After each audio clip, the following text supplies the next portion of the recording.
reincarnated into the world of Doluo. I was rescued by Chen Xing and brought into the Seven Treasure Glazed Tile sect. At the age of 6, I awakened my martial soul.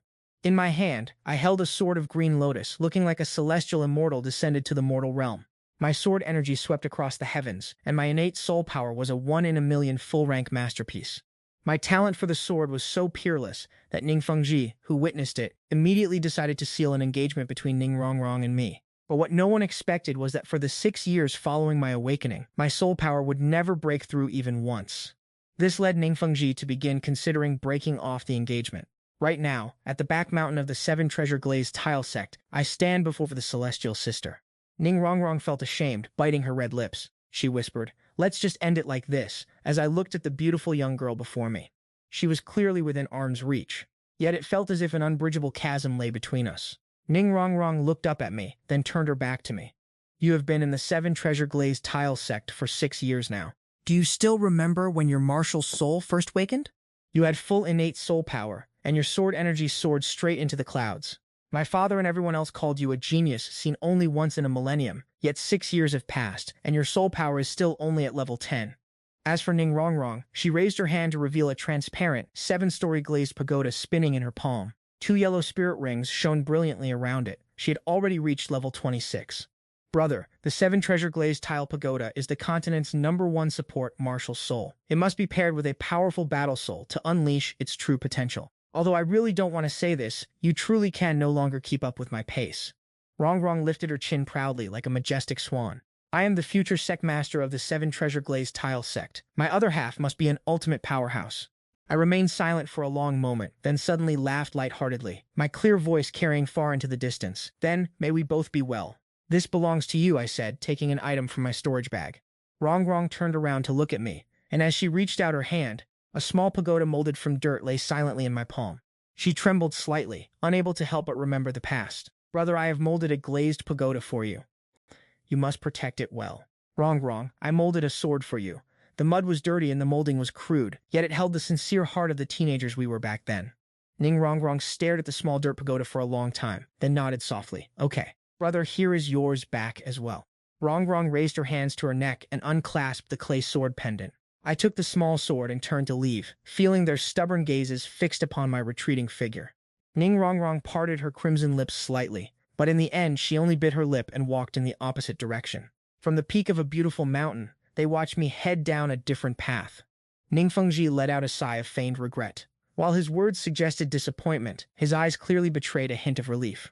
Ning Rongrong is a heaven-sent genius. While I haven't gained a single level of spirit power in 6 years, naturally, I am not worthy.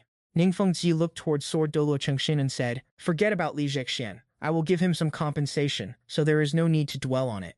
Li Zhexian is responsible for his own failure. He is incapable, stagnant for 6 years, unable to even absorb a 10-year spirit ring. He simply isn't worthy of Rongrong."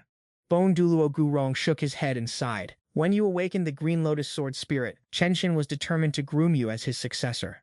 It is a pity," Gurong remarked, watching my figure fade into the distance, "that you truly are just incapable." High on a leaning tree behind the mountain, I lay back with my left arm behind my head, holding a jug of wine in my right, gazing at the bright moon through the leaves. 6 years. I have been in this Duluo continent for 6 years now. I took a fierce gulp of wine, letting the cool liquid trail down the corner of my mouth. They all said I was a once-in-a-millennium talent, yet 6 years have passed, and my spirit power remains stalled at level 10. Even though I really don't want to say it, you truly haven't been able to keep up with my pace. It isn't that I am infatuated with Ning Rongrong. I simply dare not be. With innate full spirit power, why is it that I cannot advance even a single step? I drank gulp after gulp, yet instead of growing intoxicated, my eyes grew brighter with every drop. Grabbing my wine jug, I leaped from the tree and strode away with a boisterous laugh. Someone like me is no mere blade of grass. I, Li Zhexian, am absolutely not an ordinary man. With the bright moon as my companion, wine in my hand, and a sword fluid as water, under the moonlight, my silhouette moved as gracefully as a wild swan. In my hand was a 3'6" green breeze sword, its blade clear as autumn water, with lotus patterns etched along the spine that shimmered under the moonlight. They seemed to bloom and close like real buds. This is my martial soul, the Green Lotus Sword. I drank to my heart's content, dancing with the blade in a drunken frenzy. With every pull of the wine, I unleashed a flurry of strikes.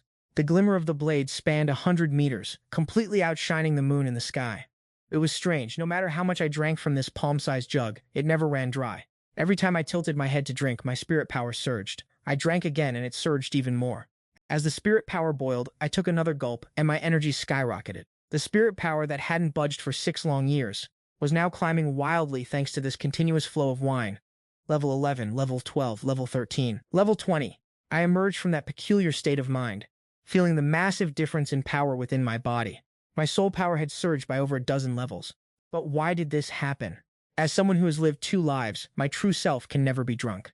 Only now did I notice that the rough ceramic bottle in my left hand had transformed into a refined, jade-like green porcelain flask. I gave it a shake. There was still wine inside, and after taking a sip, the potent liquid turned into pure energy, spreading throughout my entire being.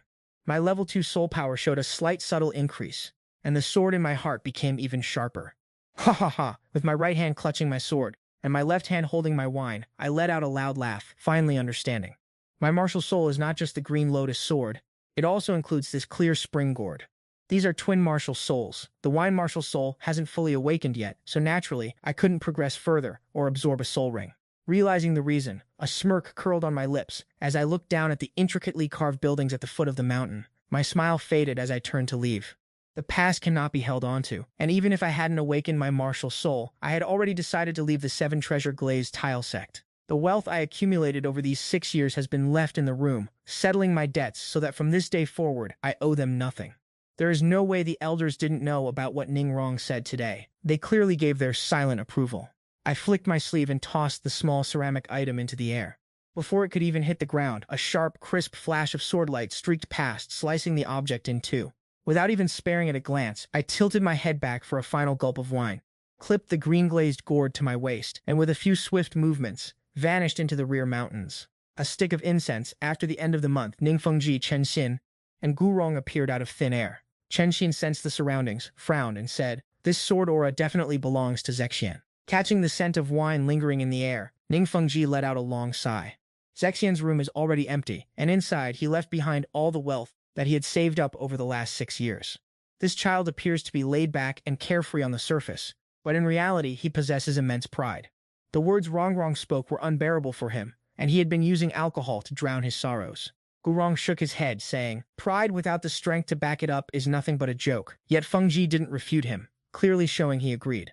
Chenxin frowned even deeper. He was once the sole successor of our 3 sects. In his eyes, Trantin flicked his sleeves and turned away, shouting in anger, "Drowning your sorrows in alcohol will never lead you to greatness." Just then, a beautiful figure ran toward her father, crying out, "Tixianjie has already left the sect." Ningfengji nodded and said, "Tixian has suffered a great blow. Rongrong, if you ever have the chance to meet him again, remember to make it up to him." Ning Rongrong nodded with a complicated expression, secretly feeling in her heart that they would likely never meet again. He is heading to that place called the Shrek Academy, which only recruits monsters, while I am destined for a life of mediocrity. "Let's go then." Gong Yu turned to leave, but Ning Rongrong suddenly felt her footstep on something. Looking down, a clay figurine shattered and 2 caught her eye. On the winding path, dust clouds kicked up as a horse galloped through the haze. From time to time, the rider tilted his head back to take a swig of wine. Covered in the dust of the world, his long hair flowed in wild disarray. Even if his path was blocked by struggle and hardship, there was still a hint of the wandering young adventurer in his demeanor. The goal of this journey was the Stardew Great Forest, and after a few more days, he finally arrived. He clattered into the outskirts, where ancient towering trees stood gloomy and overgrown with wild grass. Trapped in that rotting place for 6 years, I devoured countless manuals and scrolls. In all the world's martial arts, speed is the only path to invincibility. My Azure Lotus Sword spirit requires absolute speed and extreme offensive power. Half a day later, I finally spotted my target on an ancient tree near the canteen. It was a massive, slender mantis with dark green armor, reflecting a metallic sheen and blade-like forelimbs folded against its chest. I secretly observed this windblade mantis, my eyes trembling with excitement. That deep, near-black armor suggests its age is not far from 1,000 years. This far exceeds the absorption limit for a first spirit ring. Even a level 30 spirit grandmaster wouldn't be guaranteed a victory. I haven't even obtained my first spirit skill yet, so I prepared to look for another target. Suddenly, a buzzing sound echoed as another windblade mantis, twice as large, landed on the tree. This was a female windblade mantis. As I know the laws of the insect world, the females are significantly larger than the males. Immediately afterward, the male mantis crawled right onto the back of the female. I took a sip from my green ceramic wine flask. I wasn't leaving, and it wasn't because I'm a pervert, but because I recalled the deadly mating habits of mantises. After half an hour of stillness, the male mantis gently withdrew. It spread its wings, desperately trying to flee into the sky, but the female mantis had already anticipated this.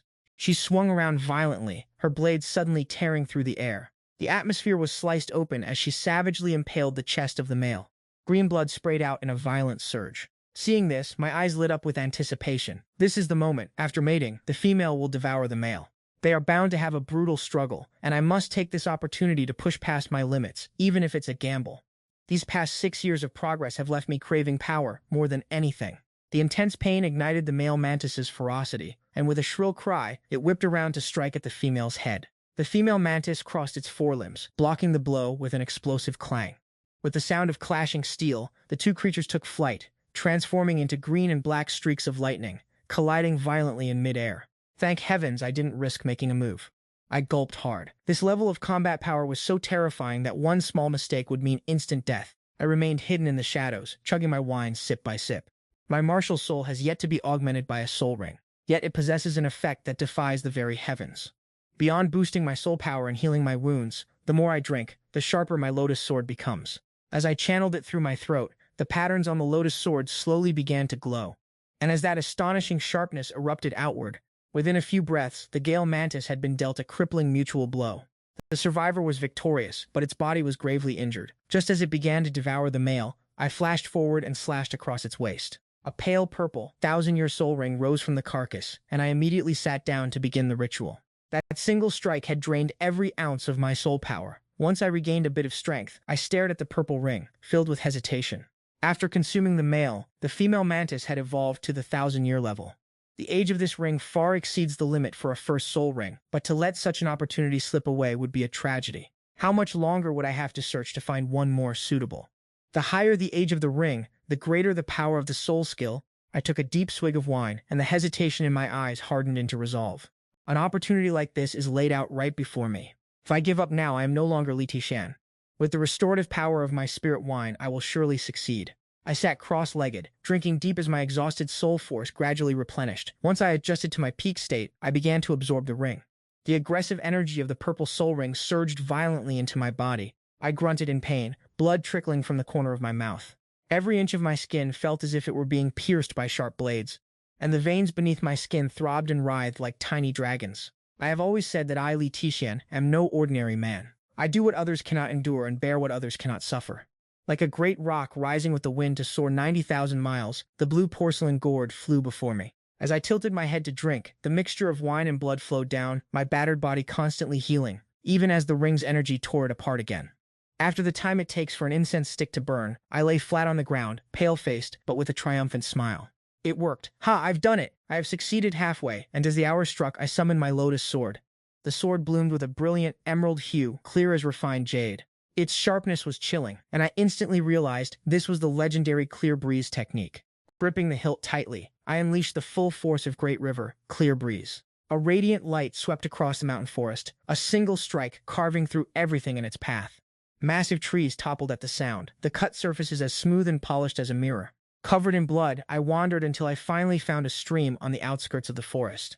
After confirming the area was safe, I jumped in to wash the grime away. Little did I expect a cold, ethereal figure of a young girl to suddenly appear. It was Zhu Qing. As soon as she saw me, her petite face flushed crimson, and she shrieked in embarrassment, "You scoundrel!"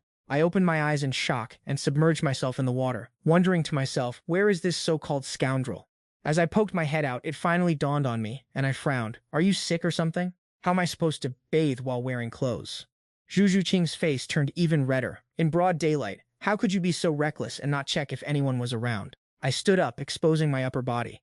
Zhu Qing quickly turned away, and I splashed the water, muttering, "Truly, women are the most difficult to deal with. Is this Stardew Forest your private property?" Before I bathed, I made sure to check my surroundings. I guarded against everything, but I never expected to run into a female pervert like you.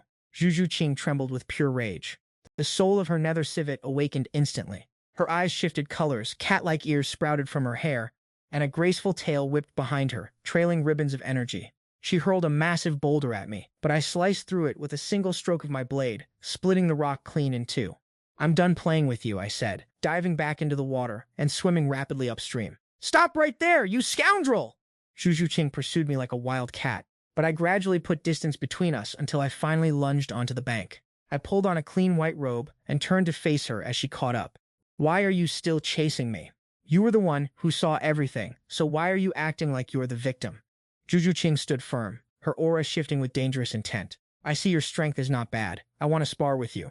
I turned around and walked. I generally don't hit women, I remarked, as a breeze carried the sound of laughter behind me. I shifted my weight to dodge her stance and frowned, asking, do you really insist on fighting me? Juju Qing's cat-like fur shimmered as she replied, your speed is truly impressive. Level 27 Great Soul Master Juju Qing formally challenges you. I understood clearly, and told her, I can take you on while just holding a leaf in my mouth, but if I win, you have to do one thing for me. And don't get any funny ideas. A true gentleman has his principles, and there are some things I simply won't do. A faint blush crept across Juju Qing's beautiful face as she answered, fine, I agree. The moment the words left her lips, 2 golden spirit rings rose beneath her feet. First spirit ability, Nether Thrust. Second spirit ability, Nether White Claw. Her silhouette moved like a phantom, raining down strikes as heavy as a swamp. I spat out the leaf, gripped my green lotus sword tightly, and let my purple spirit ring flare, activating my first spirit ability, Gentle Wind Slash. As the flash of light cut through the shadows like a mirror, I appeared before her in an instant, my sword tip stopping 3 inches from her throat. You lost, I said, leaving Juju Qing wondering how that was even possible. A purple spirit ring represents 1,000-year cultivation. Why is your first ring already purple? I answered casually, just luck. The color purple has a nice ring to it. I took a swig of wine and added, you lost. As agreed, you owe me a favor, I reminded her, and Juju Qing regained her composure, replying, I'll honor my word. As long as you don't ask for something weird, she warned, to which I retorted, you've got a wild imagination. I laughed, I want you to help me obtain my second spirit ring. A spark of realization flashed in Juju Qing's eyes, and she nodded without a moment's hesitation, agreed. I added, I should warn you, my target is a 1,000-year spirit beast. If you find that too difficult, I'll understand. Juju Qing stepped forward. I've already made up my mind. She walked a few paces, noticed I wasn't following, and didn't rush me. A girl like you has already agreed. What am I hesitating for? I laughed, only for her to point the other way. You're going the wrong way. My name is Li Zhexian, I said, tilting my head back to drink. If you help me with this, consider it a debt I owe you. Juju Qing spoke calmly. I already promised you that I would help you with one thing. Besides, you're much stronger than I am. I'm just worried I won't be able to help you with anything significant. Along the way, Juju Qing couldn't help but ask, drinking like this, aren't you afraid you won't be able to hold your sword steady later? I swayed as I shook my head. You don't understand. To me, wine is the soul of the sword. The more I drink, the wilder it gets, and the drunker I am, the sharper the edge. As we ventured deep into the Stardow forest, Juju Qing asked, Li Zhexian, what spirit beast are we targeting? My target is the sword-tail scorpion, I explained. Its tail whips out like a blade. It isn't poisonous, but it's incredibly sharp, making it the perfect match for my green lotus sword. Half an hour later, we found a mountain valley where a foul, chilling stench drifted from the Tigermouth entrance. Be careful. This place is the perfect habitat for sword-tail scorpions, I warned. As we stepped into the valley, I pointed out the deep crisscrossing gashes on the cliff walls, clear evidence of the sword-tail scorpion's work. Juju Qing, if you regret this, there is still time to leave, I said with a smile. But she retorted, don't underestimate me. Juju Qing replied, I, Juju Qing, always keep my promises. No sooner had she spoken than a rustling sound echoed from deep within the valley. I quickly pulled Juju Qing behind a large boulder to hide. Look over there, I whispered, pointing to the creatures 1/2 meter long and glowing green. They were sword-tail scorpions, their sword-like tails striking the cliff walls relentlessly. Juju Qing's voice trembled slightly as she asked, what do we do now? I watched them closely, puzzled by their strange behavior. Just as Juju Qing started to speak, I suddenly covered her mouth and gave a solemn shake of my head. We watched as the pack of scorpions retreated in unison, and a hulking silhouette slowly crawled out from its bronze-green shell. With 3 sword-like tail appendages, it was clearly a mutated 3-tail sword scorpion king. The other sword-tail scorpions bowed their bodies in deference as they backed away. We need to plan this carefully, I whispered. Once we were out of the valley, a shaken Juju Qing asked what that soul beast was. It's a scorpion with 3 tails, a mutated 3-tail sword scorpion king. I took a swig of wine and continued. A regular sword-tail scorpion is already incredibly powerful. This one is on an entirely different level of terror. Li Zhexian, let's go find a different soul beast. Juju Qing tried to persuade me, but I stood my ground. Juju Qing, I appreciate it, but you should go. Juju Qing looked at me in disbelief. Li Zhexian, don't tell me you're still planning to take on that 3-tailed sword scorpion king? I laughed, my entire body shaking. Why not? You've truly gone mad. Juju Qing exclaimed, forget how dangerous the king is. We can't even handle that swarm of regular scorpions. Li Jiaxian, is a soul ring really worth throwing your life away for? I spoke from the heart. If your spirit power makes no progress for 6 years, and everyone who placed their hopes in you turns their backs and leaves, you will finally understand just how precious it is to become strong. To hear the truth in the morning is worth a lifetime of searching. Zhu Qing fell silent for a long time before slowly asking, "Do you have a plan?" I was stunned for a second, then gave her a thumbs up. That's my sister Zhu Qing. This girl really had the guts to face any challenge head-on. Zhu Qing turned her head away, her face flushing. "What are you talking about?" "Zhu Qing, that title sounds a bit uncomfortable, doesn't it?" I dropped my smile and laid out the plan. There are 4,000-year-old sword-tailed scorpions in the valley acting as scouts. Once they leave, that will be our golden opportunity. I need you to lure the rest of the scorpions out and hold them off for at least 1 minute. Zhu Qing nodded. My martial soul excels in speed. That shouldn't be a problem. I sharpened a bamboo tube, filled it with wine, and told her, "Spill this on the ground as you run into the forest, and make sure to take a sip while you're moving." As night began to fall, we saw the 4,000-year-old sword-tailed crabs leave the valley, and we sprang into action. Zhu Qing tossed a rock to wake them up. The crabs let out a shrill cry and chased after her. She immediately turned and sprinted away, silently counting down the 60 seconds. Li Jiaxian, the rest is up to you. I dove into the valley as my purple spirit ring flared to life. I unleashed Sword of the Clear Wind, and the three-tailed Scorpion King let out an enraged hiss. Its 3 tail blades slammed against my green lotus sword. A deafening metallic screech erupted from the impact. The recoil sent me stumbling back several steps, while the beast was knocked off its stone pedestal. With only a minute left, I took a massive gulp of wine. Energy surged through my body, and the cold light of the green lotus sword blazed with intensity. The Scorpion King's tail lashed out like a bolt of lightning. I rolled to the side and swung my blade, slicing off one of its lethal tails. It let out a painful screech, swinging its 2 remaining tails at me in a whirlwind. I was slammed into the cliff face, blood spraying from my mouth. Both of my shoulders were pierced by the beast's tail spikes. I laughed, infusing the wine's energy into the green lotus sword, causing the blade to glow crimson as the lotus seal bloomed. As the sword hummed, I gritted my teeth and forced myself to stand. I swung with everything I had, severing the monster's 2 remaining tails. Then I put all my strength into a final strike, plunging the sword straight into its head. A purple spirit ring slowly began to rise, while on the other side, Zhu Qing was barely surviving the pursuit of the crabs until she took a sip of the wine. The energy surge skyrocketed her speed, but 2 more 1,000-year-old crabs suddenly appeared to corner her, and just as the wine ran out and she fell into despair, I arrived in the nick of time. "Sorry for being a few seconds late, Zhu Qing." I smiled at her, despite the paleness of my face. Li Jiaxian and Zhu Qing stared at my bleeding shoulders, their voices trembling as they urged me to finish the enemies off. I gripped my sword in my right hand as 2 purple spirit rings rose beneath my feet. The first soul skill of the 3-flower sword unleashed a flash of azure windblade light, slicing the rock-hard tail of the scorpion-like beast clean in 2.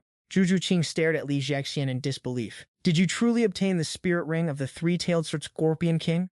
I coughed, collapsing onto my knees as she rushed forward to steady me. "What's wrong with you? Why are you crying? I'm not dead yet." I spoke with great difficulty. "Help me get out of here." By a campfire on the edge of the Stardew Great Forest, I gulped down some wine and tore into a piece of roasted meat. Zhu Qing awkwardly grilled a fish, her face flushing as she looked at Li Jiaxian. "Are your wounds all right now?" "Yeah, after a few gulps of wine, the scabs have already formed." Zhu Qing stared intensely at my wine flask, so I laughed and tossed it to her. "Drink up!" Blushing, she took a sip. Li Jiaxian's eyes lit up. "Your wine is really good. I didn't expect a young lady like you to have such a refined taste for alcohol." Zhu Qing pulled out a small wine flask and tossed it to me. "This is my wine," she said. I couldn't wait to take a big gulp, nodding repeatedly. "Not bad, not bad. It's a fruit wine with a faint hint of floral aroma." Zhu Qing's beautiful face turned bright red as she lowered her head in silence. "Sister Zhu Qing, you have such an extraordinary aura. Why do you drink? Is something troubling you?" I asked out of curiosity. Zhu Qing hugged her knees, staring into the campfire in a trance for a long time before speaking. "I am not reconciled to my fate. I don't want to marry a Starlua prince I've never even met." I chuckled. "Sister Zhu Qing, I already said I owe you a favor. If you ever need anything in the future, I will definitely help." Zhu Qing looked up and smiled. "Deal," as the campfire crackled and sparked. A sudden idea struck me, and I poured Zhu Qing's wine into my clear spring flask. The flask glowed with a brilliant light, revealing a fruit imprint as the scent of almond wine wafted out. I took a gulp and energy surged within my body, causing my spirit power to break through directly to level 22. "Great wine. It's just a pity it lacks the floral fragrance," I remarked to her. Zhu Qing helplessly replied, then couldn't resist asking, "Can I have a sip?" She took a drink, her little face flushed red and her eyes becoming hazy, Good wine. Zhu Qing suddenly tensed up and turned to Li Jexian. I want to attend an academy that only admits monsters, and I don't think anyone fits the title of monster better than you. Will you come with me? Without the slightest hesitation, I shook my head. Forget it. My personality isn't suited for school. Zhu Qing's eyes dimmed as she asked, so, where do you plan on going from here? Does it even matter? I tilted my head back, draining my flask while gazing at the bright moon. With a wild and carefree laugh, I replied, I intend to travel across the continent, sampling the finest spirits, challenging the most formidable swordsmen, and witnessing the grand rivers that flow into my home. And I intend to forge my own legendary Li Jexian sword technique. 10 steps to kill a man, 1,000 miles without leaving a trace. Zhu Qing stared at me in a daze, whispering softly, Don't forget the words you've spoken. If I ever come looking for you in the future, you are bound to help me. It was a night of unspoken promises. The next morning, Zhu Qing and I departed from the Stardo Great Forest, traveling along the main road toward the Heaven Dew Empire. About half an hour later, at a fork in the road, the time had come to part ways. She needed to head to the subordinate academy, entrusted by the Balak Kingdom, a branch of the Heaven Dew Imperial Academy. As for me, my destination was the Heaven Dew Imperial City, because in that bustling place, there is bound to be excellent wine. Zhu Qingjie, I wish you fair winds, I said with a smile as I bid her farewell. Calling her Zhu Qingjie was just a playful nickname. She was already used to seeing me in tattered white robes, yet still carrying myself with such effortless style. Suddenly, Zhu Qing spoke up. Li Jexian, you said that the color purple has a certain charm, didn't you? I replied, looking at her with confusion. It took a moment to recall our first meeting, where she had asked why my first spirit ring was purple. I had made up a random excuse back then, never expecting her to actually remember it. Just as I was about to explain, she continued, Next time we meet, I will wear purple for you to see. Farewell. Without waiting for my reaction, she hurried away, her pace so rushed she nearly stumbled, and with my sharp eyesight, I could clearly see the back of her fair neck flushing a deep shade of red. Goodbye, Zhu Qingjie. A smirk curled on my lips as I hummed a tune and headed in the opposite direction. I have never been one to dwell on melancholy. If fate wills it, we shall meet again. The distance from the Stardew Great Forest to Heaven Dew City was roughly 800 kilometers, so I stopped at the nearest city, Bolan, to trade the spirit bones I had hunted for a soul-stunning brush, and bought a white stallion to continue my journey. After wandering around for half a month, I finally arrived at Heaven Dew. Beneath the blazing sun, the crimson city walls stretched across the horizon like a gigantic beast lying in wait. Sunlight bathed the walls, while the moat reflected shimmering waves like a flowing mirror. I stopped by the river and took a swig of wine, silently hoping this place would have something worthy of my taste. Upon entering the city, I revealed my level 22 spirit power. The guards immediately treated me with respect and let me pass. Oddly enough, I felt a little disappointed. Weren't all those novels supposed to have trouble waiting at the city gates? Yet when it came to me, nothing happened. Stepping into Heaven Dew City, I saw golden ginkgo leaves covering the Vermilion Bird Avenue, bustling crowds filling the streets, and endless rows of shops lining both sides. Storytellers tapped their peachwood blocks as painted pleasure boats rested beneath the stone bridges, creating a scene of overwhelming prosperity. In high spirits, I quickly headed for Zishan Fragrance Pavilion, the finest restaurant in all of Heaven Dew City. Oh, a new face, young master. A smiling waiter immediately came forward to greet me. Young master, leave your horse to me. I guarantee it'll be well fed. No need for introductions. Since you've come from afar, just bring out your signature dishes. And bring me 2 jars of your finest and strongest wine. As I admired the carved beams and elegant pillars of the restaurant, I casually instructed the waiter, who then asked, would young master prefer a private room or the main hall? The main hall. It's livelier. Just as the waiter was about to leave, I called him back and handed him a gold soul coin. His eyes lit up instantly and he bowed deeply. Thank you, young master. While I was leisurely enjoying wine at Fragrance Pavilion, Zhu Qing had already arrived at Shrek Academy. The academy was built inside a small village. Outside stood nothing more than a simple wooden fence. At the entrance, someone was protesting and demanding the return of the registration fee. A blonde-haired youth named Dai Mubai released 2 yellow spirit rings and 1 purple spirit ring. Even so, a trace of disgust flashed through Zhu Qing's eyes. The gap between him and her was simply worlds apart. While waiting in line, she noticed the black-haired youth Tong San, the transformed rabbit girl Xiao Wu, and the white-dressed Ning Rongrong undergoing their examinations. She raised her voice and replied, they say that education should be available to everyone regardless of their background. As long as I meet the requirements, you have no reason to turn me away. Dai Mubai stared greedily at Ning Rongrong, then shifted his gaze toward Zhu Qing, drawing stares from everyone around him. After the examination, Zhu Qing gathered information about the others, all while wondering how far Li Jie had progressed on his own journey. I have found Mei Zi. The next group of candidates stepped forward for their assessment. Ning Rongrong walked over, extended her hand with a smile, and said, "Hello, you're Juju Qing, right? My name is Ning Rongrong. It's a pleasure to meet you." Hello. She replied with a cold, detached tone. Up ahead, Tong San smiled and asked Dai Mubai, "What were you just looking at?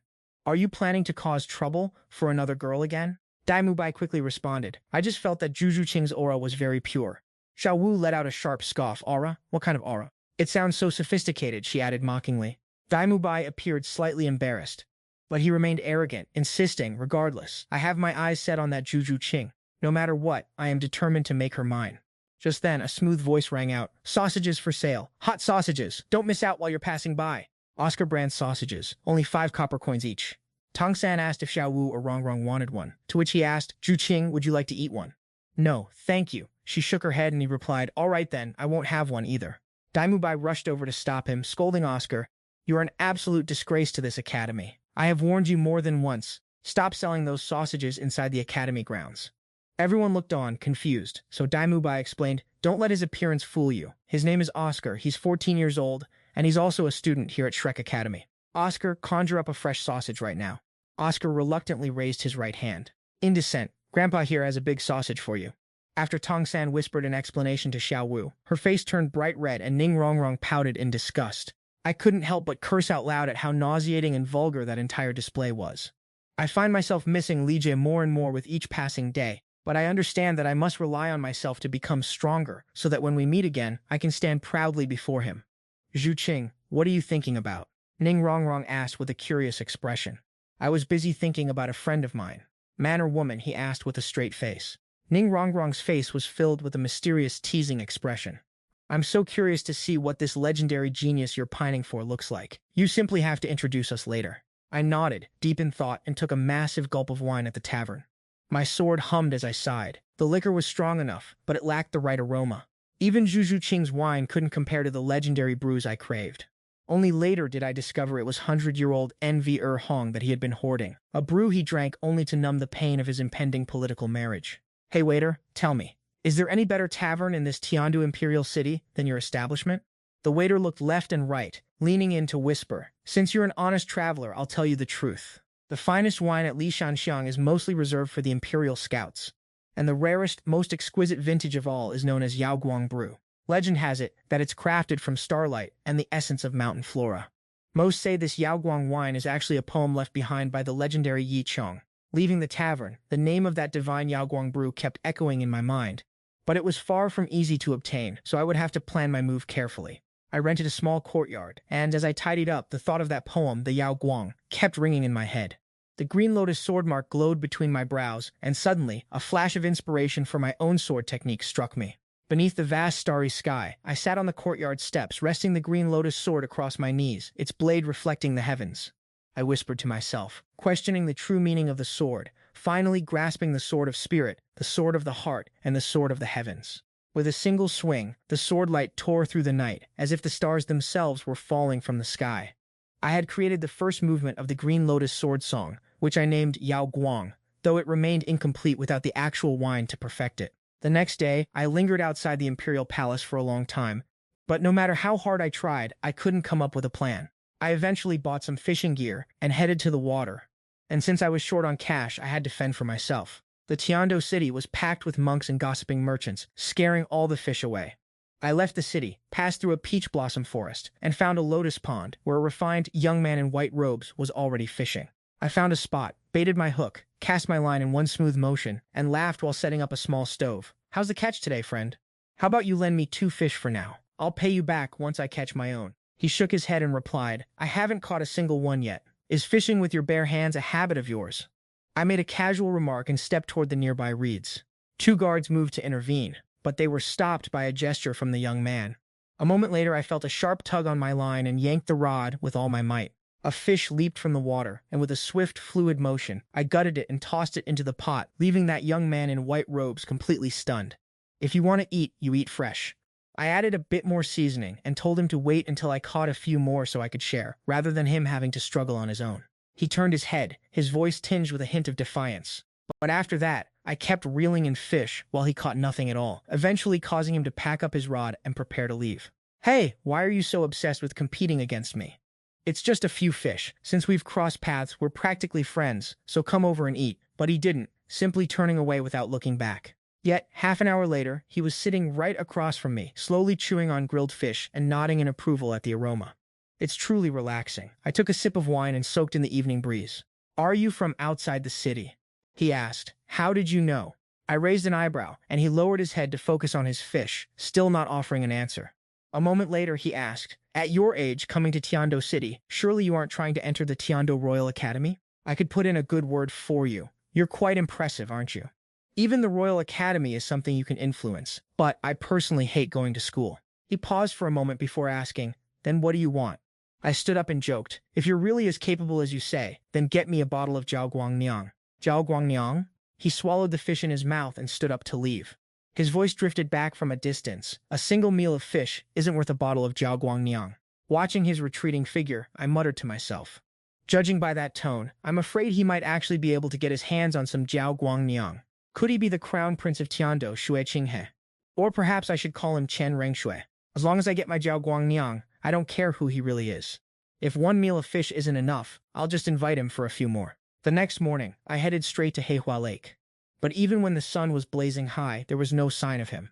Meanwhile, inside the imperial palace, after Xue Qinghe finished paying respects to Emperor Xue and managed to deflect the pestering from the ministers and the pope, he felt utterly exhausted and finally made his way toward Heihua Lake. He plopped down right across from me. He picked up a piece of grilled fish and started eating immediately.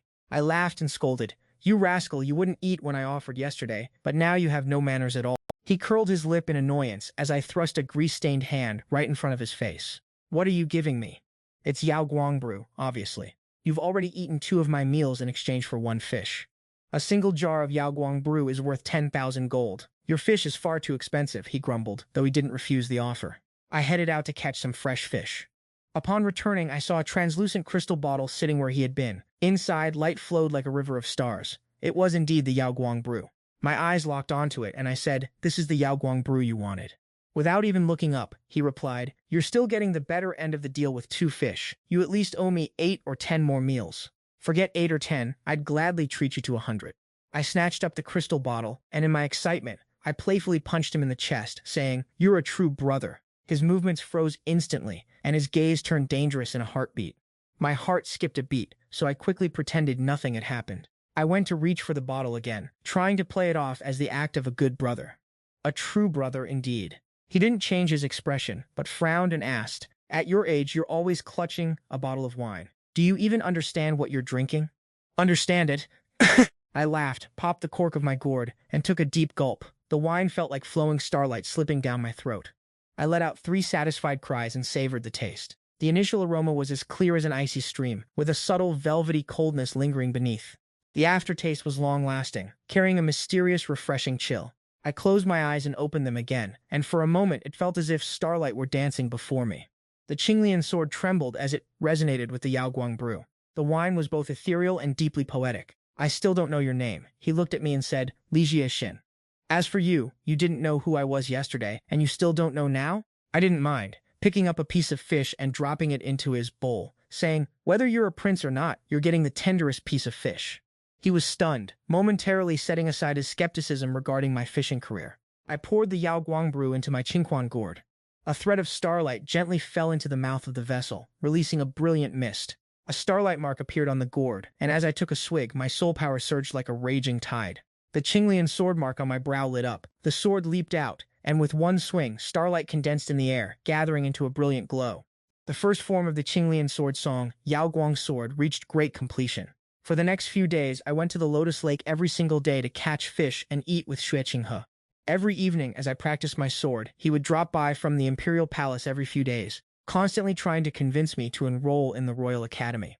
I turned him down every single time. That day, his guard rushed in looking frantic, and he stood up to take his leave. The guard reported that the Heaven Dew Royal Academy had a formidable new student, Yu Tianheng, whose tyrant blue lightning dragon martial soul had led his team to 20 consecutive victories. Meanwhile, a fighter with the moniker Jianzhu had appeared at the Great Arena, a young swordsman who had won all 20 of his matches, ending every fight with a single strike and shattering Yu Tianheng's records. Yu Tianheng had registered for a match tonight. Xue Qinghe pondered for a moment, certain that a battle between the two was inevitable. I will head to the Imperial City Arena tonight to see this Jianju. Since when has such a talented young swordsman emerged? That night, I stood in the courtyard practicing my swordplay. The sword light was sharp and agile, piercing through leaves without letting a single one fall to the ground.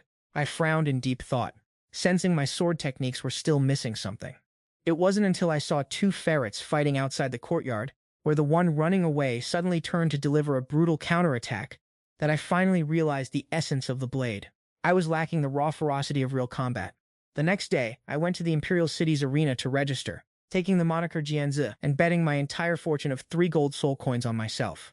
After winning 2 matches that night, I stepped onto the arena platform at 8 p.m. My opponent was a powerhouse who had won 4 matches in a row. Shirtless and muscular, with a blood wolf tattoo etched onto his chest, he summoned 2 soul rings, one white and one yellow, beneath his feet, and charged at me with a deafening roar. Just as he closed the distance to within a meter, I saw a flash of light, and a thread-thin cut appeared on his neck, ending the fight in a single stroke and leaving the entire arena in stunned silence. It wasn't until I walked off the stage that the arena erupted in shouts of disbelief and cries of frustration. The 9 p.m. match went exactly the same way. I finished my opponent with 1 strike, and for the next 10 days, I fought twice a day, ending every match with just 1 swing. From a bronze badge to a silver badge, the name Jianju began to echo throughout the capital, and one day while I was fishing at the arena, Xue Qinghe watched me with suspicion and asked Li Zhexian, "Why do I feel like you've changed?" I flipped the grilled fish and replied dismissively, "I haven't changed, I've just become much sharper." He paused for a moment before urging, "Are you truly not going to enroll in the Royal Academy? So once I graduate, I can work for the royal court as a scholar. Thanks for the offer, but I'll pass on your attempt to plan out my future. There's barely anyone at the Royal Academy who can actually stand against me, and I've got plans to travel the continent to hunt for beautiful armor." Just then, the Serpent Lance Duo rushed over. Xue Qinghe stood up to say goodbye, and I quickly called out to him, "Remember to bring me a 3 immortal chicken tomorrow, and make sure it's stuffed with lotus seeds." He waved his hand to signal his guards to leave, and they finally revealed that the target they were tracking was actually me. He fell into a deep silence for a moment, his curiosity clearly piqued. That night, I practiced my swordsmanship in the courtyard, and my cultivation level hit rank 23. The Blue Lightning Tyrant Dragon Clan's royal team. How interesting. Donning my faceless mask, my figure ghosted toward the grand arena like a phantom. At 8 p.m. sharp, I stepped onto the battle stage. The entire stadium erupted instantly, with the crowd chanting Jianju at the top of their lungs. Up in the second-floor VIP suite, 7 young men and women stood before the glass window. They weren't just casually glancing at the ring. All 7 of them were locked onto the stage with intense focus. Leading them was the blue-haired youth, Yu Tianheng. Clad in light blue gear, the heavy pressure radiating from him felt like the suffocating air before a massive storm. "Jianju has the power to force you into action," Yu Feng said with a strained smile. "Don't underestimate him. He's no simple opponent." Aosula, dressed in black, swirled the wine in his glass. Chen Sheng scoffed. "Yu Feng, Tiezo, I don't think so. Aosula, you're giving the opponent way too much credit." "Lingling, what do you think?" Dugu Yan twirled a strand of her hair between her fingers. She looked toward the corner where a blue-haired girl sat hidden behind a black veil. "Lingling is right," she said coldly. "He is extremely dangerous." Aosula smirked triumphantly at Yu Feng. Yu Feng still looked like he wanted to argue. Finally, Yu Tianheng spoke, and the room fell deathly silent. He stared at the ring and said, "He has immense strength that I can't fully read. I truly hope he's strong enough to force me to draw my second sword." The 6 members of the royal team were stunned. Their original plan to head for the Sunset Forest was delayed solely because of this man, Jianju. At the same time, in the third-floor VIP suite, Xue Qinghe watched the figure on the stage shimmer with golden light, realizing he really is that Jianzhou Li Zhexian. Serpent Lance Doluo was equally shocked. Who could have imagined that the man who spent all day causing trouble and drinking was the undefeated Jianzhou? The blood-attuned puppet asks him, who is stronger, him or Yu Tianheng? Rumors say the Spirit Sword wine excels in all aspects, yet his spirit power is barely level 30. Yu Tianheng, with his 39 levels and Snake Lance support, occupies the top spot, though no one has ever truly seen his full potential. Perhaps this second battle will finally reveal the truth. The announcer shouts for the match to begin, and immediately leaps off the arena stage. The 33-level Spirit Master sneers, tearing off his top to reveal a scarred, muscular frame before activating his spirit avatar. Li Baidi, disciple of the 3 spirits, launches his 3 yellow spirit rings in a simultaneous barrage toward me. Under the gaze of the entire crowd, I draw my sword. 2 spirit rings intertwine, and the lotus blade appears in a flash of light. A single strike cuts through the dim golden glow. By the time the audience opens their eyes, the head of that spirit-fused opponent is already rolling on the ground. Fresh blood sprays across the arena, a one-hit kill. The spirit-fighting arena falls into a deathly momentary silence, before immediately erupting into deafening cheers. In the second-floor VIP room, Duguyan stares intensely at Jianzhu's 2 spirit rings. She gasps in shock that the second ring is already 1,000-year-old. Yu Feng gulps nervously.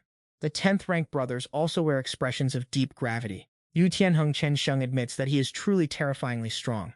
If he were level 30, I would certainly be no match, but since he is only in his 20s, I am confident of victory, the third-floor VIP room declares. The 4-pillar snake lance marvels that this child has a limitless future. Shui Qinghe turns to leave, ordering the 2 men not to follow him into the contestants' private room. I have just finished posing as a cold, indifferent swordsman. Shui Qinghe pushes the door open and steps inside. A single mention of tomorrow's 3-flavored chicken pierces through my disguise, and we trade a few sharp words. Shui Qinghe even reveals all the spirit skills and power levels of Yu Tianheng, all for the sake of the royal court. I step onto the arena, look straight at Yu Tianheng, and speak with casual indifference. I announce that I will only use one sword. As soon as these words leave my lips, the audience below breaks into an uproar, and Yu Feng on the second floor is incensed by such blatant arrogance.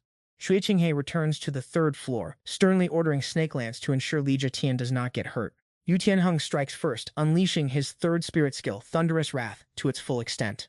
Bolts of lightning snake around his body, and in the next moment, his 1st and 2nd spirit skills are unleashed in quick succession. Blue and purple lightning rains down like a heavy storm upon Li Jetian.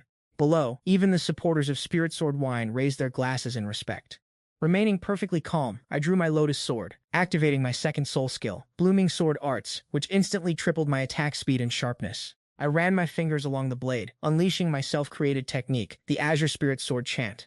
The first stance, Yaoguang Sword, erupted with a brilliant blue-violet glow, starlight weaving through the clouds as the thunderous power of Yu Tianheng was instantly shattered, his soul power barrier exploding violently into shards. He was sent flying, pinned against the wall by the starlight-infused blade, left gasping for air, severely wounded.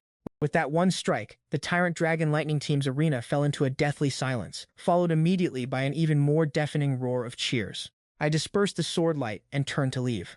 Duguyan chased after me, demanding I remove my mask, but I ignored her as if she weren't even there. Backstage, I met Xue Qinghe, who warned me that the Dugu family, the Nine Hearts Begonia clan, and others were all digging into my true identity. The Royal Gladiator team had also arrived at Suatua City for the great arena battle. How strange. After Shrek defeated the royal team, Yu Tianheng openly admitted that he was no longer the fastest rising genius in the rankings. The badge had been lost to the sword, and his opponent had made his point clear.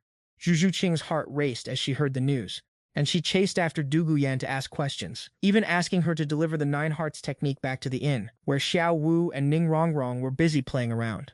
Only then did Zhu Zhuqing admit that the intelligence she had gathered had been traded for money, leaving Rongrong feeling both envious and sympathetic, while Xiao Wu remained completely confused by the situation.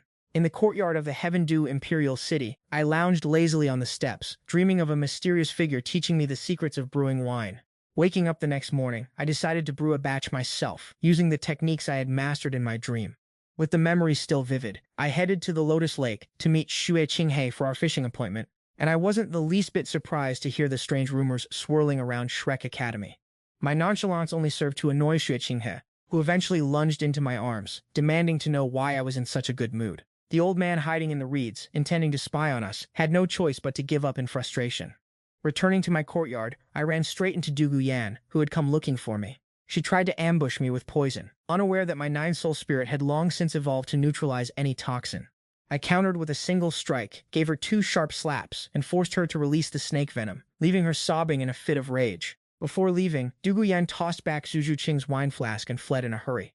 I shook the flask, noting that Zhuqing's wine always carried the faint scent of flowers. I couldn't wait to test my snake venom brew, but because the venom had run dry, the Dugu family cauldron turned pitch black. Du Guyan slammed the courtyard gate shut, the red mark from my slap still burning on her cheek. Recalling the actions of Li Zhexian, a mix of agony and a strange twisted pleasure washed over me, as a surge of anger caused me to slam my empty teacup down. 2 days later, I was fishing with Xue Qinghe at Heihua Lake, and casually asked about the movements of the Huangdou team.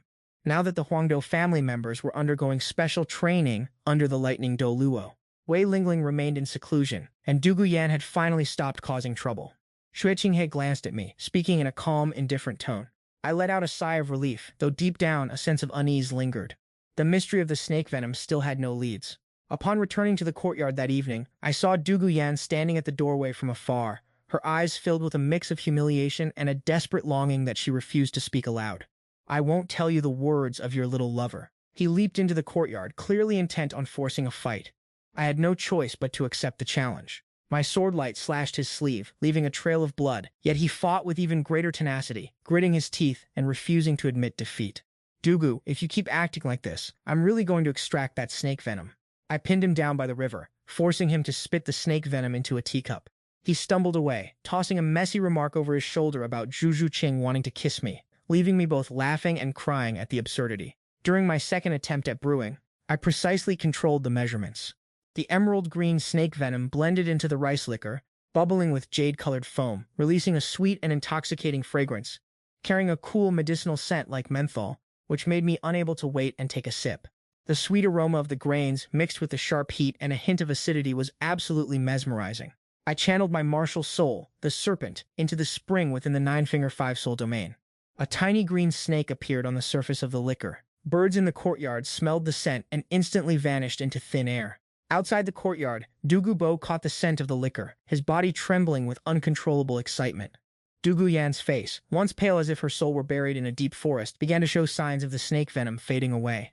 The next day, returning from Heihua Lake, I found Dugu waiting at my door again. Today, he was wearing a tight-fitting green undergarment, his wounds fully healed, his eyes filled with raw greed. "I want to defeat you," he declared, charging forward without hesitation. I brandished my sword, launching a fierce, relentless attack to subdue him, and despite his dirty tricks and refusal to yield, I finally... At that exact moment, the courtyard gate exploded into fragments as Dugu stepped forward, his eyes burning with fury and a cold sneer on his face. He wouldn't let anyone touch his granddaughter.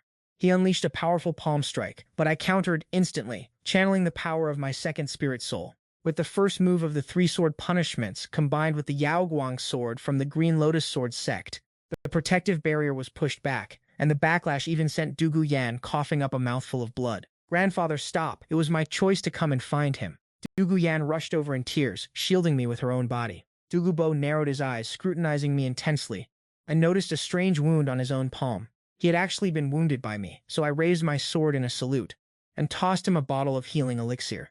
"Little brat, can you really neutralize the jade phosphor snake venom?" he asked, and I nodded, laying out the truth about Dugu condition. Dugu offered me his own treasures, but I politely declined his venomous eggs and the snake wine brewing process. He stepped back, moving out into the courtyard. Dugu face flushed red as she spat out a pool of toxins, laughing as she whispered, "Thank you." I finished brewing the snake wine and offered it to Dugu. She vomited the thick, viscous fluid, and as her skin returned to a pure, snowy white, she was finally free from the agony of the jade phosphor snake venom. She threw herself into my arms, and I gently patted her back, saying, "Congratulations on your new beginning." Tears welled up in Dugu's eyes as he watched, and I immediately offered to cure his own toxins as well, pointing out where the venom originated and revealing a hidden location that could suppress it. He didn't hesitate, leading me straight to the ice and fire yin-yang well, hidden deep within the sunset forest. Standing at the edge of the cliff, staring down at the boiling fire spring and the frigid ice spring, my heart surged with intense excitement. This was the legendary fortune belonging to Shrek Academy. The truth was, this was the very place where the Icebird Immortal Dew had been fermented. Under the moonlight, Dugu led Dugu and me down the cliffside to the valley floor, and I was immediately struck by the lingering scent of rare herbs. The octagonal mysterious ice grass and the fiery apricot kernel, these are supreme treasures, and I shall bestow these spirit herbs upon you, he declared. Dugu chuckled, sensing my potential hesitation, and quickly added, "Do not refuse," so I calmly accepted his gift, then immediately took out a stalk of crimson swan herb and handed it to Dugu. "This herb can refine your poison core, so be extremely careful when using it." Dugu couldn't stop showering me with praise. Dugu gifted me a precious medicinal pouch capable of storing living creatures, and we began discussing our plans. I made it clear that I intended to stay here and enter deep cultivation. Dugu then prepared to take Dugu away to hunt for her fourth spirit ring. Just as Lin departed, Dugu let out a vicious threat, vowing to teach him a lesson. He watched them leave, his gaze lingering until they vanished from sight. Turning his eyes toward the ice and fire yin-yang well, he prepared to head for the immortal grass, the ice jade lotus. Suddenly, at the intersection of ice and fire, he spotted a mysterious herb never mentioned in the original records. It was the sword-breaking jade heart orchid. Deeply rooted where the ice and fire converged, Its core glowed like cold jade, while its leaves were sharp as a rain of arrows. And at the center of the bloom, a faint golden phantom of a tiny sword pulsed with a dangerous edge. Knowing this was an immortal herb for tempering a sword's soul, he reached out. As he plucked the golden blade, a fine silk thread began to fray. He swung his own sword, cleanly severing the silk, allowing the golden tiny sword to fall naturally into his grasp. Catching it, he consumed the sword fruit in one motion. His chest resonated with power as his internal organs were refined, purging all impurities from his body. His green lotus sword was also tempered by the golden light, manifesting 12 azure lotuses made of sword energy, their sharp edges so contained that the very air around them seemed to twist and warp.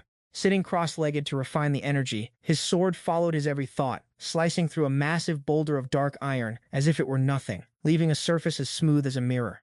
With this, his sword arts reached a level of unparalleled sharpness. As dawn broke, he built a wooden hut and roasted a wild rabbit, when he suddenly realized he had forgotten something important. At the same time, by the Lotus Lake, Xue Qinghe stood waiting with the 3 immortal chicken from Chenlu, waiting until the sun hung high in the sky. Looking at the empty lakeshore, he gritted his teeth in frustration. You dared to break our appointment. I intended to go into seclusion to refine my furnace, but I forgot to inform Xue Qinghe, and the wine brewing project was left unfinished. I had no choice but to head to the Lotus Lake to find him once again. Under the scorching sun by the lake, Xue Qinghe sat fishing alone. Seeing me approach, he remarked calmly, I wondered who it might be. Isn't this the most famous Jianzhu from the fighting spirit arena? What wind blew you all the way to this desolate lake? I slowly walked up behind him. Qinghe turned his head to look at me. Xue Qinghe then averted his face, not daring to meet my gaze directly. Far off in the reeds, the dark-faced Qichuan gripped his fists, turning toward Snakelance. Is this the deep brotherhood you spoke of? The young master is the crown prince now. He has lost any trace of his masculine demeanor. Snakelance held him back, for Li Zhexian did not yet know the young master's true identity. The young master only ever acts this way when he is around him. Besides, the young master has been much more open than he used to be. As he spoke, he stared intensely at the spirit herb in my hand. This spirit herb is pure and radiant, meant for the young master. Xue Qinghe let out a cold snort, thinking that at least this kid still has a conscience, and as I turned to leave, he stepped back. Just as I took a step, Xue Qinghe suddenly turned his head back. His gaze locked instantly with mine. His face flushed bright red, his eyes immediately drawn to the morning glow in my hand. The spirit herb pulsed like frozen dawn, its petals radiating a golden light. This is for you, I said, handing the spirit herb over. This dawn glow spirit herb is a perfect match for your seraphim martial soul. It will be highly beneficial for your bloodline and your heart. He reached out with cautious, trembling hands and finally muttered a thank you.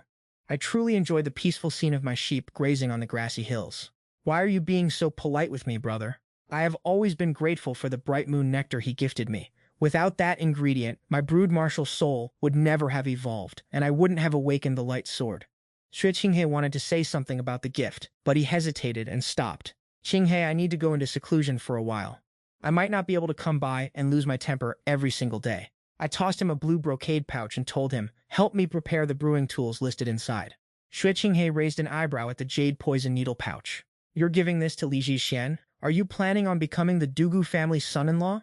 He didn't hear a response for a long time, and when he turned back, he saw that I had already fallen asleep. The sunlight was perfect, and he quietly moved closer to shield me from the glare, while I drifted into a light nap. As we waved goodbye on the road, Xue Qinghe whispered to himself, how could someone lurking in the shadows ever be worthy of such brilliant light? The serpent-headed guard quickly stepped in to intervene. Your Highness's identity must never be revealed. It concerns the grand plans of the Spirit Hall. Xue Qinghe's voice suddenly turned icy cold. I know. I don't need you to remind me, I said, returning to my small courtyard to pack my belongings. I prepared to move to the ice and fire yin-yang well. Outside the courtyard, a knock echoed. I opened the door to find an elegant maidservant presenting a gold-plated invitation. Master Zhixian, I hope you are well. In the name of the Nine-Heart Begonia clan leader, the Yi family respectfully invites the young master. I originally intended to refuse, but my curiosity about the Nine-Star Begonia got the better of me, and I couldn't help but wonder if the legendary saint would eventually lose her way. Following the directions of a passerby, I made my way to the Yi clan's Blackwood Valley. Above the massive gate, carved with intricate Nine-Star Begonia patterns, a plaque read the lineage of the Silver Silk Begonia, and I was led by a maid through the gardens. I had barely spent a moment admiring the scenery when 2 burly guards stepped into my path. Soul power erupted from their bodies, and 2 purple soul rings rose beneath their feet. Their 4th soul skill, Ghost Vinet, was unleashed instantly. In the blink of an eye, the surrounding area was swallowed by the encroaching vines. The giant sneered, his tone dripping with arrogance as he dismissed my strength, claiming it was nothing special. Before his voice even faded, I drew my sword from its scabbard. A flash of blade light flickered, and the vine prison was severed in an instant. With a flick of my wrist, my sword bloomed like a lotus, manifesting deep blue flowers in the air. Seeing this terrifying display of power, the giant panicked and shouted, "Young Master Zhixian, show mercy. We are merely wood attribute guards of the Yi clan. We were ordered by the clan head to test your true strength." "Test me?" I replied with a cold laugh, as my sword light transformed into a razor-thin line and slashed forward. Their vine wall was swept away, and within 30 paces, the trees and stone decorations were sliced to pieces. Blood sprayed from the giant's waist as he collapsed to the ground. "Did I ever give you permission to do that? If you dare to test me, you should be prepared to face death." I took a swig of wine and said coldly, "Is this the hospitality the Yi clan has to offer?" Two figures slowly emerged from the shadows. The woman in the lead wore a long, deep purple dress. With a graceful demeanor, she was followed by a sharp-eyed girl with blue hair. It was none other than the person I had met at the Great Soul Arena. I had finally encountered the successor to the nine-star begonia, Mother Yi. Behind her, countless illusory nine-star begonia petals drifted through the air. The garden was instantly restored to life. The dying giant was miraculously healed by her power. "My subordinates were reckless in their testing and disturbed you, young Master Zhixian. Please forgive us," she said, and I cupped my hands in return. "Clan head Yi, you invited me here. Surely it wasn't just to show off the healing capabilities of your nine-star begonia. If you have something to say, get straight to the point." Mother Yi gazed at me with intense focus.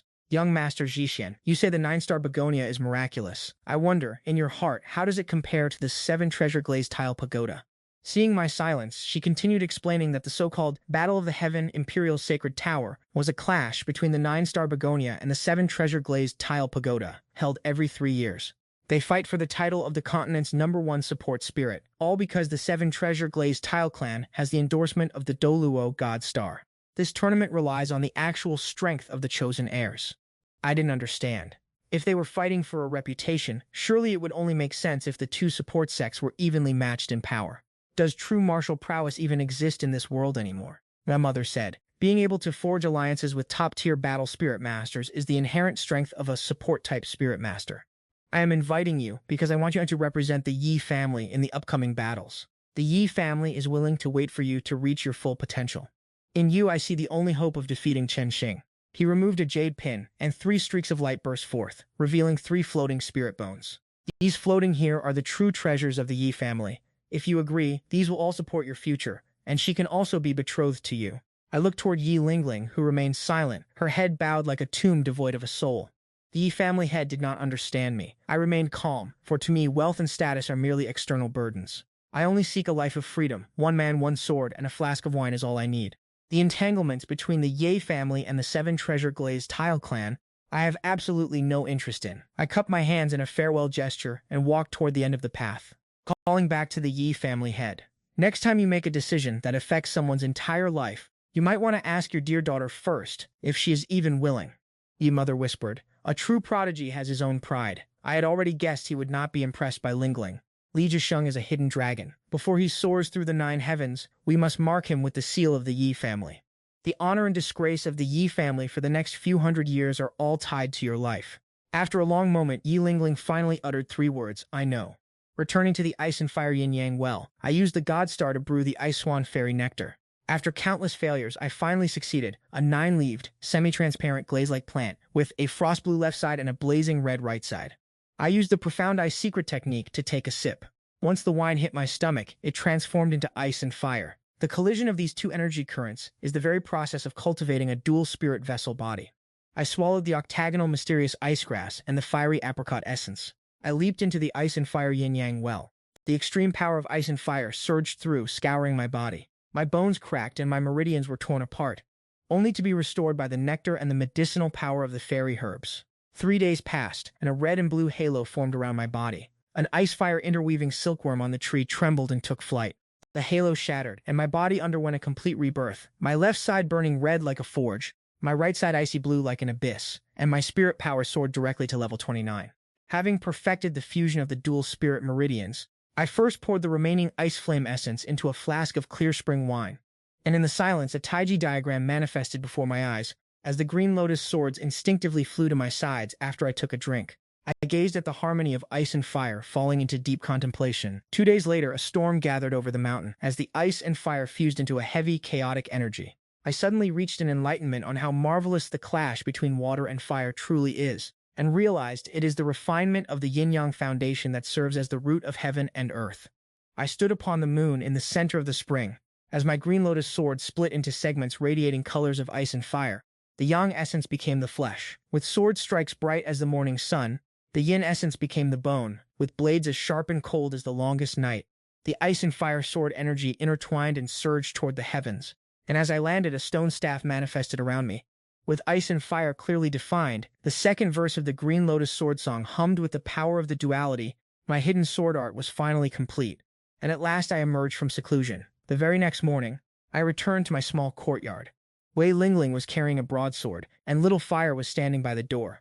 On a playful whim, he leaned close to the guy's ear and let out a loud shout, startling him so much he dropped his belongings. I used a flick of sword energy to catch them and asked, "Yi Lingling, what are you doing at my place?" He lowered his eyes and replied, "Delivering things for you. Your mother told me to come, and I have been coming every day." I bombarded him with questions. He remained silent. I let out a soft sigh and pushed the door to the courtyard open, but he made no move to follow. I suddenly slammed the door shut, and when I pulled it open a moment later, he was still standing in the same spot, looking weary and scraped up, still holding out the gift. "Are you really that stubborn?" "I won't accept anything from the Yi family," I said, turning away to leave. He suddenly spoke up, "Inside is the aged wine your mother gave you." So I slowly turned back around. What kind of stiff, awkward smile is that? Is this really Yi Lingling? You come and go as you please, and what's with all these gifts? I picked up the wine jar and walked inside, this time without closing the door. Seeing that, I used my sword aura to sweep away the dust and invited him to have a drink. He tilted his head and took a large gulp, choking until his cheeks turned crimson. "Do you not know how to drink?" "Stop drinking, I'm taking the flask back." "Is there any new gossip in Tiando City lately?" Deep in thought, he mentioned that a fat guy in the Imperial City, calling himself the Bloodfire Phoenix, had won nearly 50 consecutive matches at the Spirit Fighting Arena, and was arrogantly challenging the Sword Prince, claiming he would break his sword and trample his wine. I placed the wine flask on the stone table and stood up straight. Wei Lingling stood up in a hurry. "Where are you going?" The Imperial City's Spirit Fighting Arena had been gloomy lately because an outsider was sweeping through the competition, leaving the people of Tiando City feeling deeply frustrated. That was until I appeared in white robes, wearing a featureless mask. The very man who had once wrecked the arena now looked on with regret. Wild cheers swept across the stadium. The Sword Prince had finally arrived. With just a single strike, the Sword Prince took him down just as he had done before. Wei Lingling followed closely behind me. Her blue eyes were filled with astonishment. Perhaps she had never seen such a divine treasure before. We entered a private VIP room and closed the door to shut out the noise. I removed my mask. You sat on the chair and picked up a plum, looking even more exhausted than when you were fighting a master. The plums in this chaotic arena are actually quite sweet. Wei Lingling remained silent, her eyes filled with helplessness. He probably found me unfathomable again. The match was set for 8 p.m. tomorrow, so I didn't need to waste any more effort at the arena. I had intended to wander alone, but Yi Lingling followed me closely. I asked, "I'm going to grab a bite to eat. Are you still planning to follow me?" He shook the fragrant sachet at his waist, and the sound of gold coins jingled inside. "I have money. I'll treat you," I said, shaking my head helplessly. "Fine, if you want to follow, then do as you please."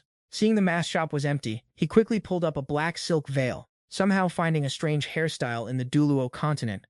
And since there was no need to worry about being exposed, I was in high spirits.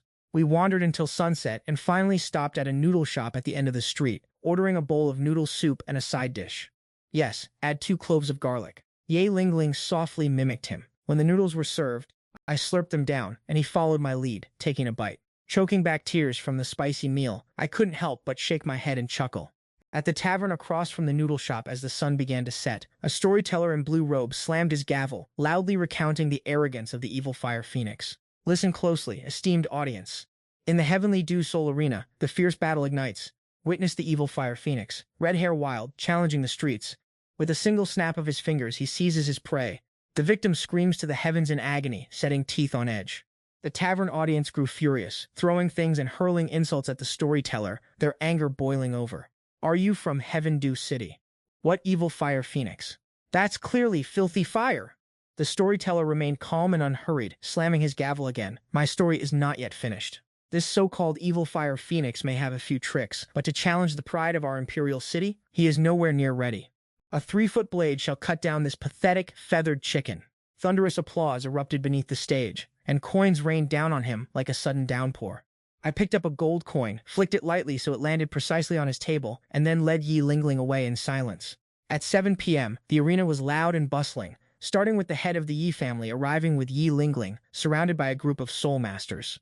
Next, Dugubo, the poisoned Duluo, stepped forward slowly, his cold, sinister aura drowning out the scent of blood in the air. Finally, Crown Prince Xue Qinghe appeared, with soldiers clearing a path for his arrival. The sight of so many prominent figures appearing at once left the audience stunned and speechless. Xue Qinghe looked toward Dugu Bo and bowed respectfully. Senior Dugu, you have a refined interest today. Could it be that you are here for the sake of Jianzhou? Dugu Bo raised an eyebrow. I heard that a promising sprout has appeared here for actual combat. He possesses some of the style of the legends from years past. So I came to see for myself. I suppose the head of the Yi family is here for the same reason? The Yi family head nodded. Your Excellency, the poisoned Duluo is correct. Our Yi family attaches great importance to Jianzhou. The crowd finally realized that these powerhouses were deliberately here to build up my reputation.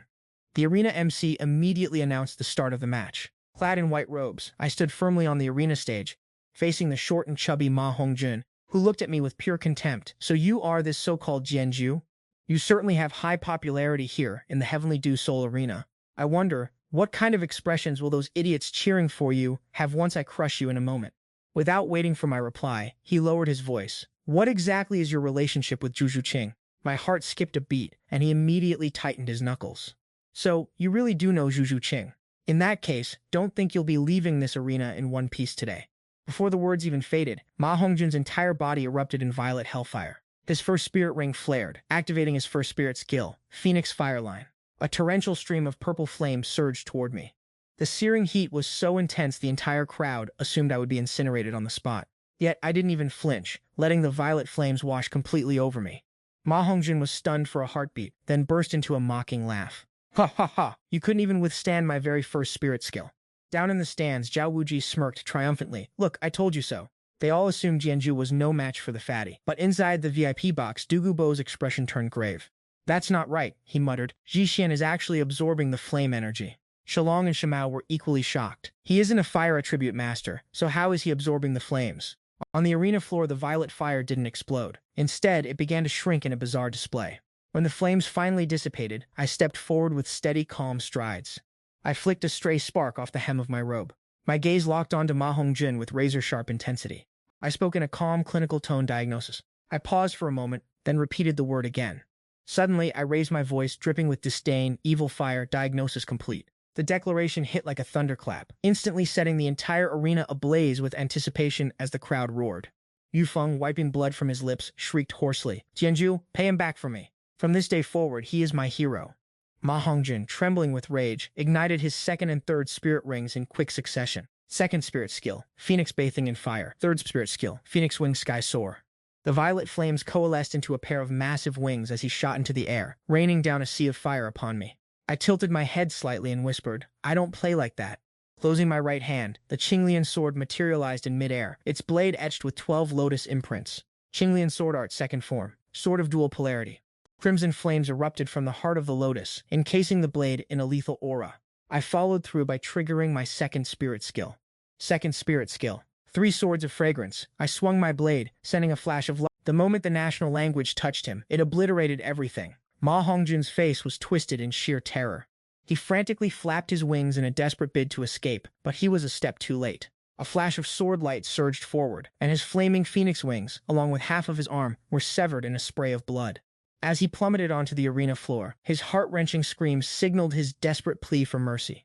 Below the stage, Zhao Wuji roared in fury. He lunged toward the ring but was blocked by the Seoul Arena officials. Just as Ma Hongjun tried to open his mouth, a sweep of sword chi sliced away his lips and teeth, leaving him able to emit only a muffled, incoherent wail. I stepped forward, looming over Ma Hongjun. Looking down at him, I realized that a beast like you, consumed by evil fire, deserves no sympathy. To make you wish for death is the only way to partially atone for the wicked atrocities you have committed. This entire affair had nothing to do with me from the start. But since you dared to provoke me, I have no choice but to intervene. I do this only so that I may keep my conscience clear and stay true to my nature. With those words, I pointed my sword downward. A focused blast of sword energy struck his lower region, obliterating his manhood. Since you cannot control your own depraved desires, the evil fire will be severed today once and for all. Ma Hongjin's agonizing screams echoed throughout the entire arena. Zhao Wuji's eyes turned even more savage and bloodshot. He struggled to break free, but was held back by the Yi family guards. I ignored his threats and calmly walked off the arena stage. As I passed through the backstage, the storyteller in the blue robe, huddled in a corner, tossed me a gold coin. "Make sure you praise me well tomorrow," he signaled. As the battle concluded, I met with both Xue Qinghe and Du Guyan. Xue Qinghe invited me to visit Hoa Lake tomorrow morning. Du Guyan invited me to dinner in the afternoon, while Yi Lingling invited me to that noodle shop tomorrow night. In the end, I didn't have the heart to refuse any of them.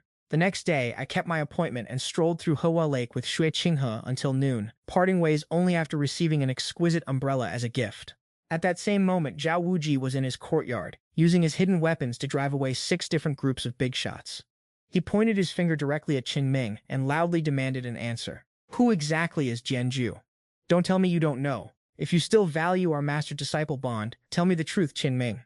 After a long, tense standoff, Qin Ming finally sighed, "I do, in fact, know."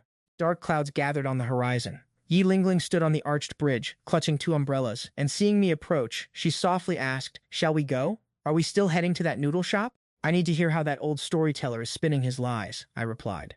I arrived at the noodle shop. The owner chuckled and teased, "Miss Yi Lingling, how is it that you have come again?"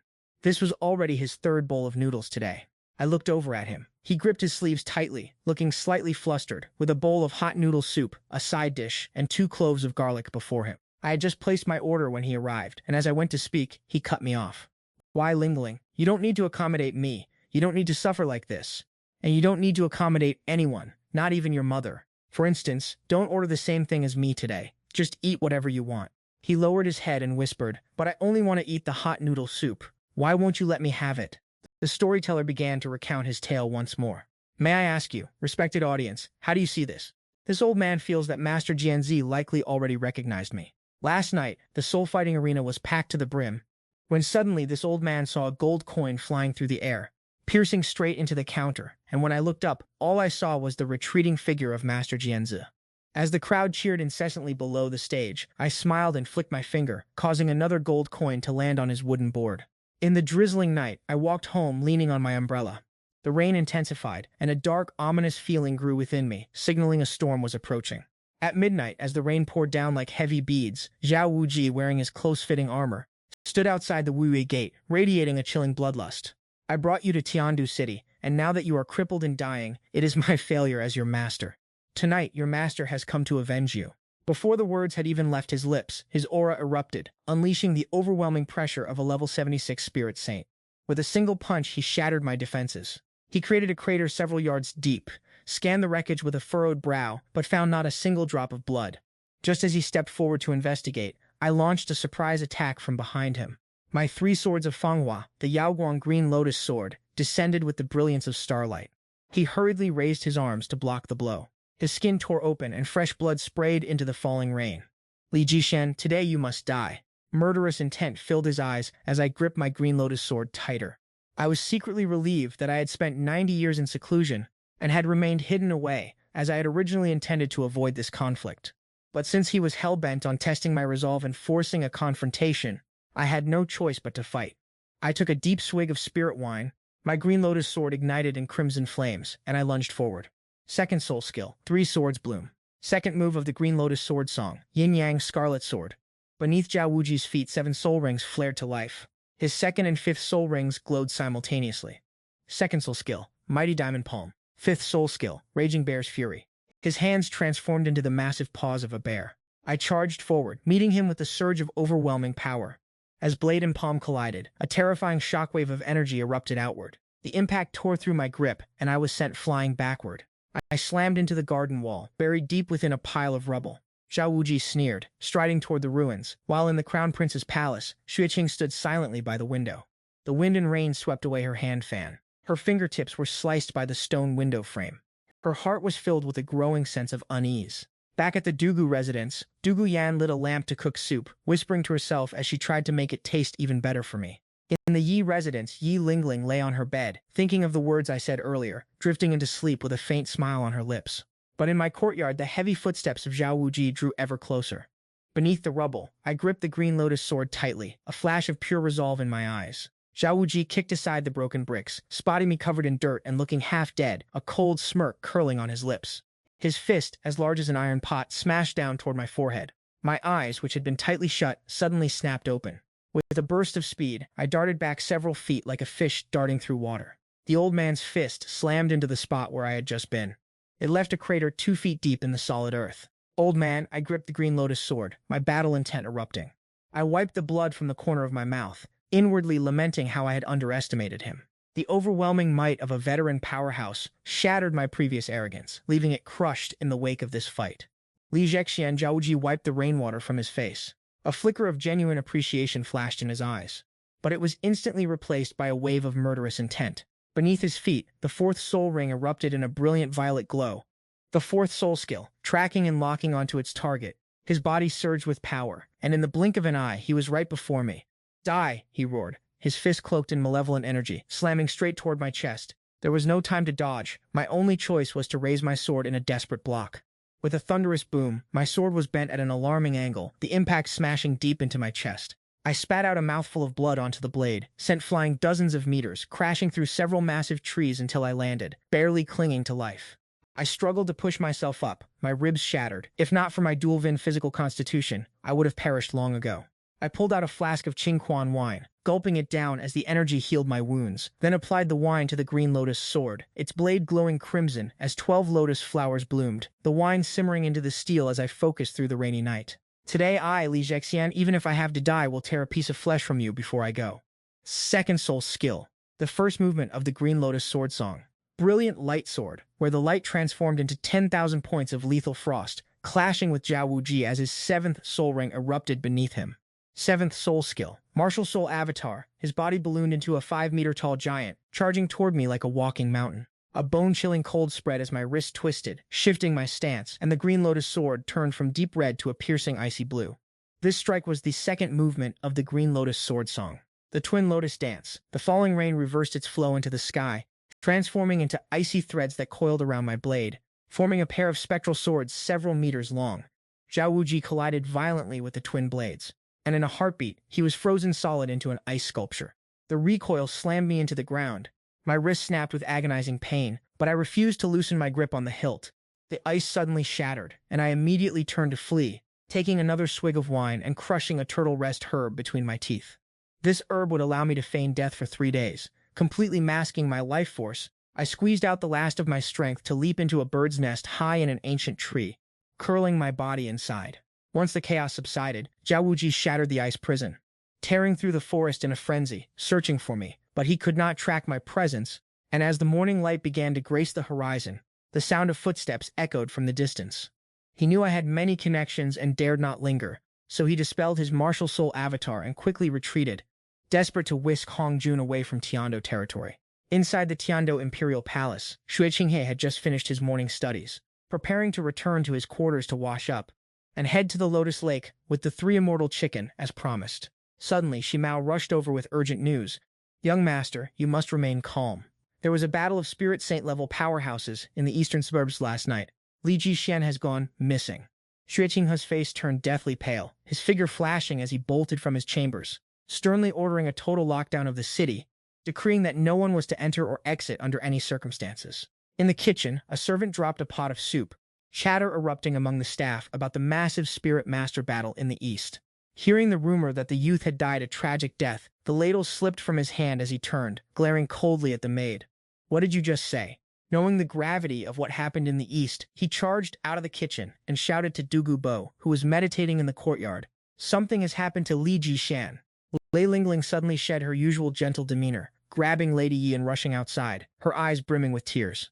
Mother, it seems something has happened to Li Zhexian. Lady Yi's expression shifted, and she gripped her daughter's hand, stepping quickly toward the gates. What exactly happened? As we ran, I explained, in the eastern suburbs, my small courtyard has been reduced to rubble and broken walls. The stench of blood still hung in the air as I stepped into the ruins. My eyes scanned every inch of the ground, my heart heavy with terror. Before long, Dugu Bo arrived, bringing Dugu Yan along with him. Lady Yi and Yi Lingling arrived shortly after. The four of them gazed at the tragic scene, the atmosphere heavy and suffocating. Our top priority is to find the body, Dugubo stated, his eyes cold and sharp. Lady Yi commanded coldly, mobilize the entire Yi family. Even if we have to dig 3 feet deep, we must find him. My eyes suddenly locked onto a piece of broken tile. It was the shell he had given me yesterday, now shattered and stained with blood. That day, Tiandu City was in an uproar as the Imperial Guard and Spirit Master units searched the city, all evidence pointing directly toward Zhao Wuji. Lately, I've only made an enemy of Ma Hongjun, and Zhao Wuji is his teacher. In a remote village on the northern outskirts of the city, Zhao Wuji saw the search parties growing in number, and knowing he couldn't escape, he refused to abandon Ma Hongjun. So he stepped out of the village, only to be immediately surrounded by the hunting party of Spirit Masters. If I'm gonna die, taking one down with me is a fair trade. If I take 2, then it's a massive profit. Just as Zhao Wuji was about to activate his martial soul avatar, a withered hand suddenly shot out, landing a brutal slap across his face for his habit of using his status to bully the weak. Dugubo stood there with his hands behind his back, coldly demanding, "Old man, tell me where Li Zhexian is." Shimao and Peng Ko attempted to lure the crown prince into handing over Zhao Wuji for interrogation by the imperial palace. Dugubo nodded, warning them that if there was any news, they were to report to him first. Zhao Wuji was escorted to the courtyard of the crown prince's residence, where he saw Qin Ming hanging from a spiked stone pillar and immediately cried out in despair for his mentor. Qin Ming struggled to lift his head and replied, "Ever since I revealed the identity of Jinzhou to you, I knew a day like this would come. This matter has nothing to do with anyone else. Everything that happened was my doing alone." Zhao Wuji let out a furious gut-wrenching roar. Xue Qinghe stepped forward and whispered, "Li Zhexian." Zhao Wuji remained silent for a moment, his eyes churning with ruthless killing intent, before he tossed him carelessly into the moat. "Release Qin Ming, and I will lead you to his severed arm." Xue Qinghe slowly closed his eyes as a violent, suffocating sensation washed over him. He stumbled away from the courtyard, his mind a blur. Returning to his quarters, he looked up at the window as the first light of dawn began to break. He felt as if he could see him smiling back at him. Tears flooded his eyes as he cried out, "Li Zhexian, I, the Saintess, will not allow you to die. You have yet to see my true face, and you have yet to call me by my real name." Flender and Yu Xiaogong received the news and were filled with immense rage, immediately setting off toward Tiando City. Tong San and Oscar were left filled with suspicion. But Mubai disappeared into the mountainside. He suspected that something had happened to Ma Hongjun. Before long, Xiao Wu, Ning Rongrong, and Zhu Qing returned. Upon hearing the news, Zhu Qing's expression shifted, and she immediately mounted her horse, galloping toward Tiando City. Rage churned in Mubai's eyes as he spat. "Zhu Qing, you bitch, you really are in cahoots with that other wretch." High up in a bird's nest in an ancient tree, I slowly opened my eyes and pulled out a flask of wine, taking a long drink as the spirit helped my wounds begin to heal. I poked my head out to ensure the coast was clear before leaping down, and as I looked at the trail of destruction, I made a silent vow. Zhao Wuji. In the next chapter, I will personally cut you down. I skirted around the forest, intending to head to my aunt's house to let her know I was safe. I wandered through the streets, my footsteps hesitant, my face smeared with blood and mud. Passers-by scrambled to avoid me, and I bought 5 meat buns and started eating while walking along. Just then, a squad of soldiers rushed over, accompanied by 2 older women. The crown prince's close companions had all perished along the way. The city guard garrison gathered their ships, with troops advancing to tear apart the eastern suburbs. I continued chewing with a steady rhythm and immediately set off toward the eastern outskirts. In the eastern suburbs, 500 soldiers and 200 soul masters were sweeping the area like a carpet. Xue Qinghe, Du Guyan, Ye Lingling, and the others were all trapped inside. For 2 whole days, Xue Qinghe had been swinging his sword mechanically, not a single drop of water passing his lips. Shimao tried to persuade him to rest, but he ignored him completely. At that exact moment, I stepped up behind him and asked with a smile, "Who forced my good brother to cry? Let me beat him up for you." Xue Qinghe suddenly turned around, realizing it was me. He burst into tears, crying out for Li Zhexian. "Let me look at you first."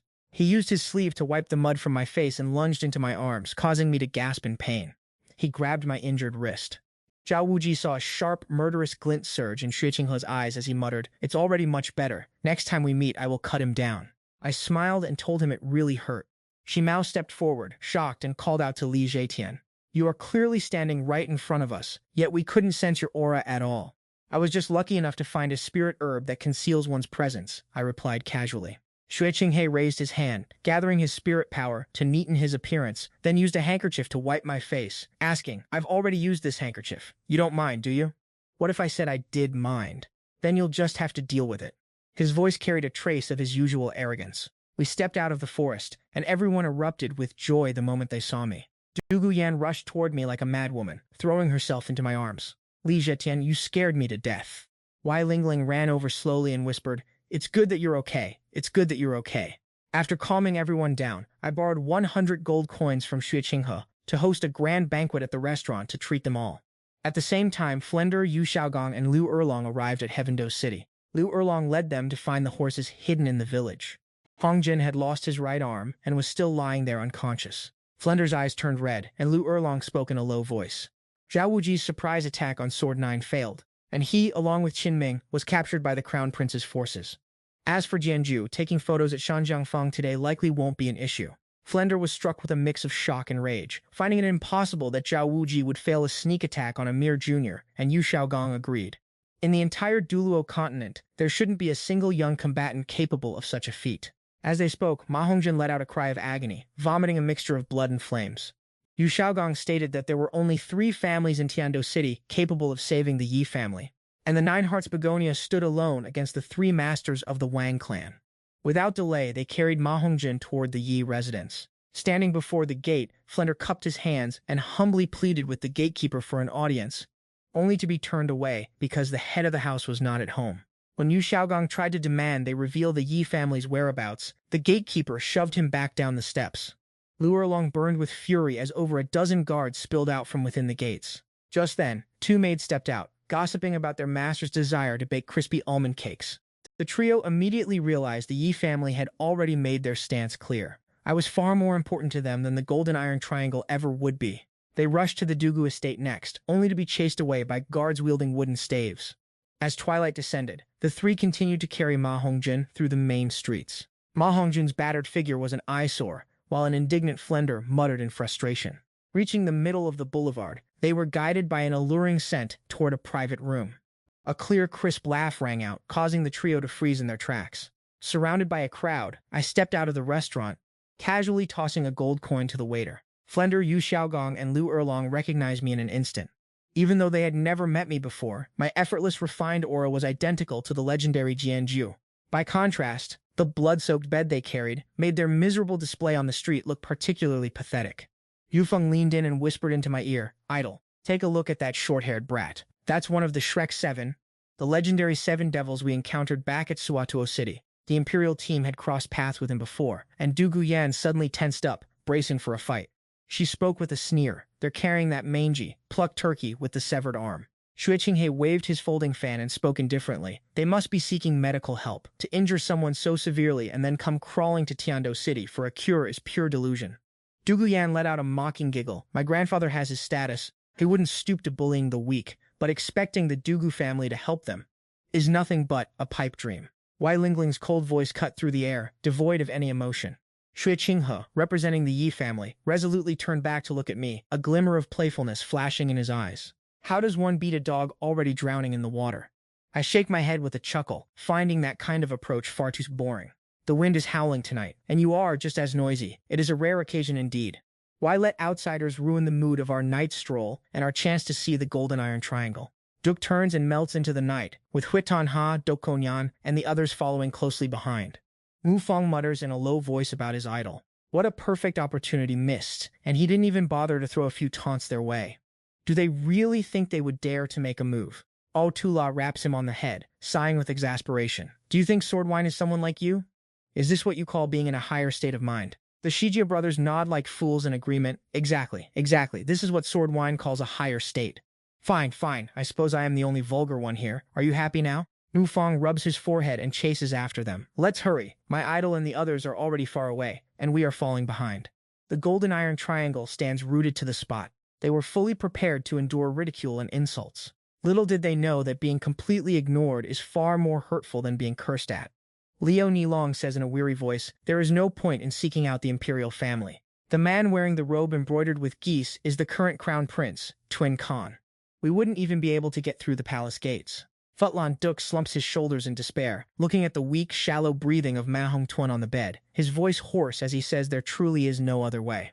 Ngok Tio Kung suddenly looks up, his eyes filled with firm resolve as he decides to go find that despicable man. As long as he is willing to open his mouth, the Wang family, the Doko family, and the Diep family will all step in to save Ma Hong Tuan. Futlan Duk trembles, gritting his teeth as he realizes that even if he has to swallow his pride, he must beg for a sliver of hope for Ma Hong Tuan. The river water around the city glows a deep blue, and we carry lanterns, walking across the Kim Thi Bridge. Diep Fong brings along spirit beasts and floral incense. Everyone is laughing and talking, and even Diep Ling Ling allows a faint smile to touch her lips. But this peace does not last long. The golden iron triangle finally catches up, blocking our path. Mu Fong and Ao Tula's faces darken instantly. They step forward, knitting their brows as they bark coldly. It is already a blessing that we aren't looking for trouble with you.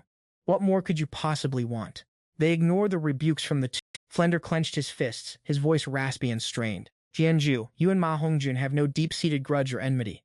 He merely offended you with a few words. To end up in this state is already a punishment far too severe. Qinming and Zhao Wuji were indeed in the wrong, but their survival is uncertain, while you remain completely unharmed. I let out a mocking laugh, my tone laced with sarcasm. So, according to Dean Flender, was I supposed to let Ma Hongjun burn me with his blood fire or die at the hands of Zhao Wuji to satisfy such a ridiculous line of reasoning? It's no wonder you produce students with such twisted morals. The gentle smile returned to Xue Qinghei's face. Du Guyan and Ye Lingling's eyes grew cold and mature. Yu Feng and Oscar scoffed, noting that such absurdity should never fall from the lips of an academy dean. Not every student at Shrek Academy is like this Ma Hongjun. Flender fought to suppress his anger and muttered, I am not here to argue right from wrong. Jianju, I only have one question for you. What must we do? What will it take for you to let the Ye Lu and Wang families step in and save my student, Ma Hongjun? I raised my brow with an imposing air, feigning surprise. Do I really hold such influence? That I could command these three families to do my bidding? I turned my head to look at Xue Qinghe. He was smiling brightly while waving his folding fan. I glanced at Du Guyan and Ye Lingling as they pressed their lips together, and then at Dean Flender, whose smile was anything but endearing. Please, see yourselves out, I said, calmly turning to watch the rippling water beneath the bridge. Ma Hongjun's fate is his own doing, let me speak plainly. Every time I encounter trash like him, I will cripple them without hesitation. If you continue to pester me, I might actually decide to take on that title of commanding the three families you speak of. Do you believe me when I say I could have the poisoned Duluo finish you all off right now? Flender's knuckles turned bone white as he gripped his fists. Luerlong sighed softly, let's go. But Yu Xiaogong stepped forward, staring directly at my back. Jianju. With a title like Sword, your martial soul is undoubtedly a blade. The sword is the king of all weapons, one of the top-tier martial souls, but it is too rigid and prone to snapping. My treatise, The 10 Core Competencies of Martial Souls, discusses this very flaw. Before he could finish his sentence, a brilliant flash of sword light tore through the foliage, streaking directly toward Yu Xiaogong. Luerlong reacted with lightning speed, spreading her wings to shield him while flames erupted from her palms, colliding with the sword energy in a massive explosion. A flicker of shock flashed in Luerlong's eyes, realizing how incredibly sharp the sword strike was. Yu Xiaogong's face turned pale as he gritted his teeth and spoke. A sword soulmaster. Even with a 2-ring gap, the distance hasn't been closed yet. Just wait for the Spirit Master tournament in half a year. You will see geniuses far stronger than yourself. And those geniuses will all come from Shrek Academy. I shook my head with a scoff, turned to look at Dugu Yan, and said, Sister Dugu, sorry to bother you, but please ask Senior Dugu to make a move. Sure thing, I've had my eyes on them, and found them annoying for a long time. Dugu Yan chuckled, pulling a snake-shaped bone whistle from her pocket, ready to blow it.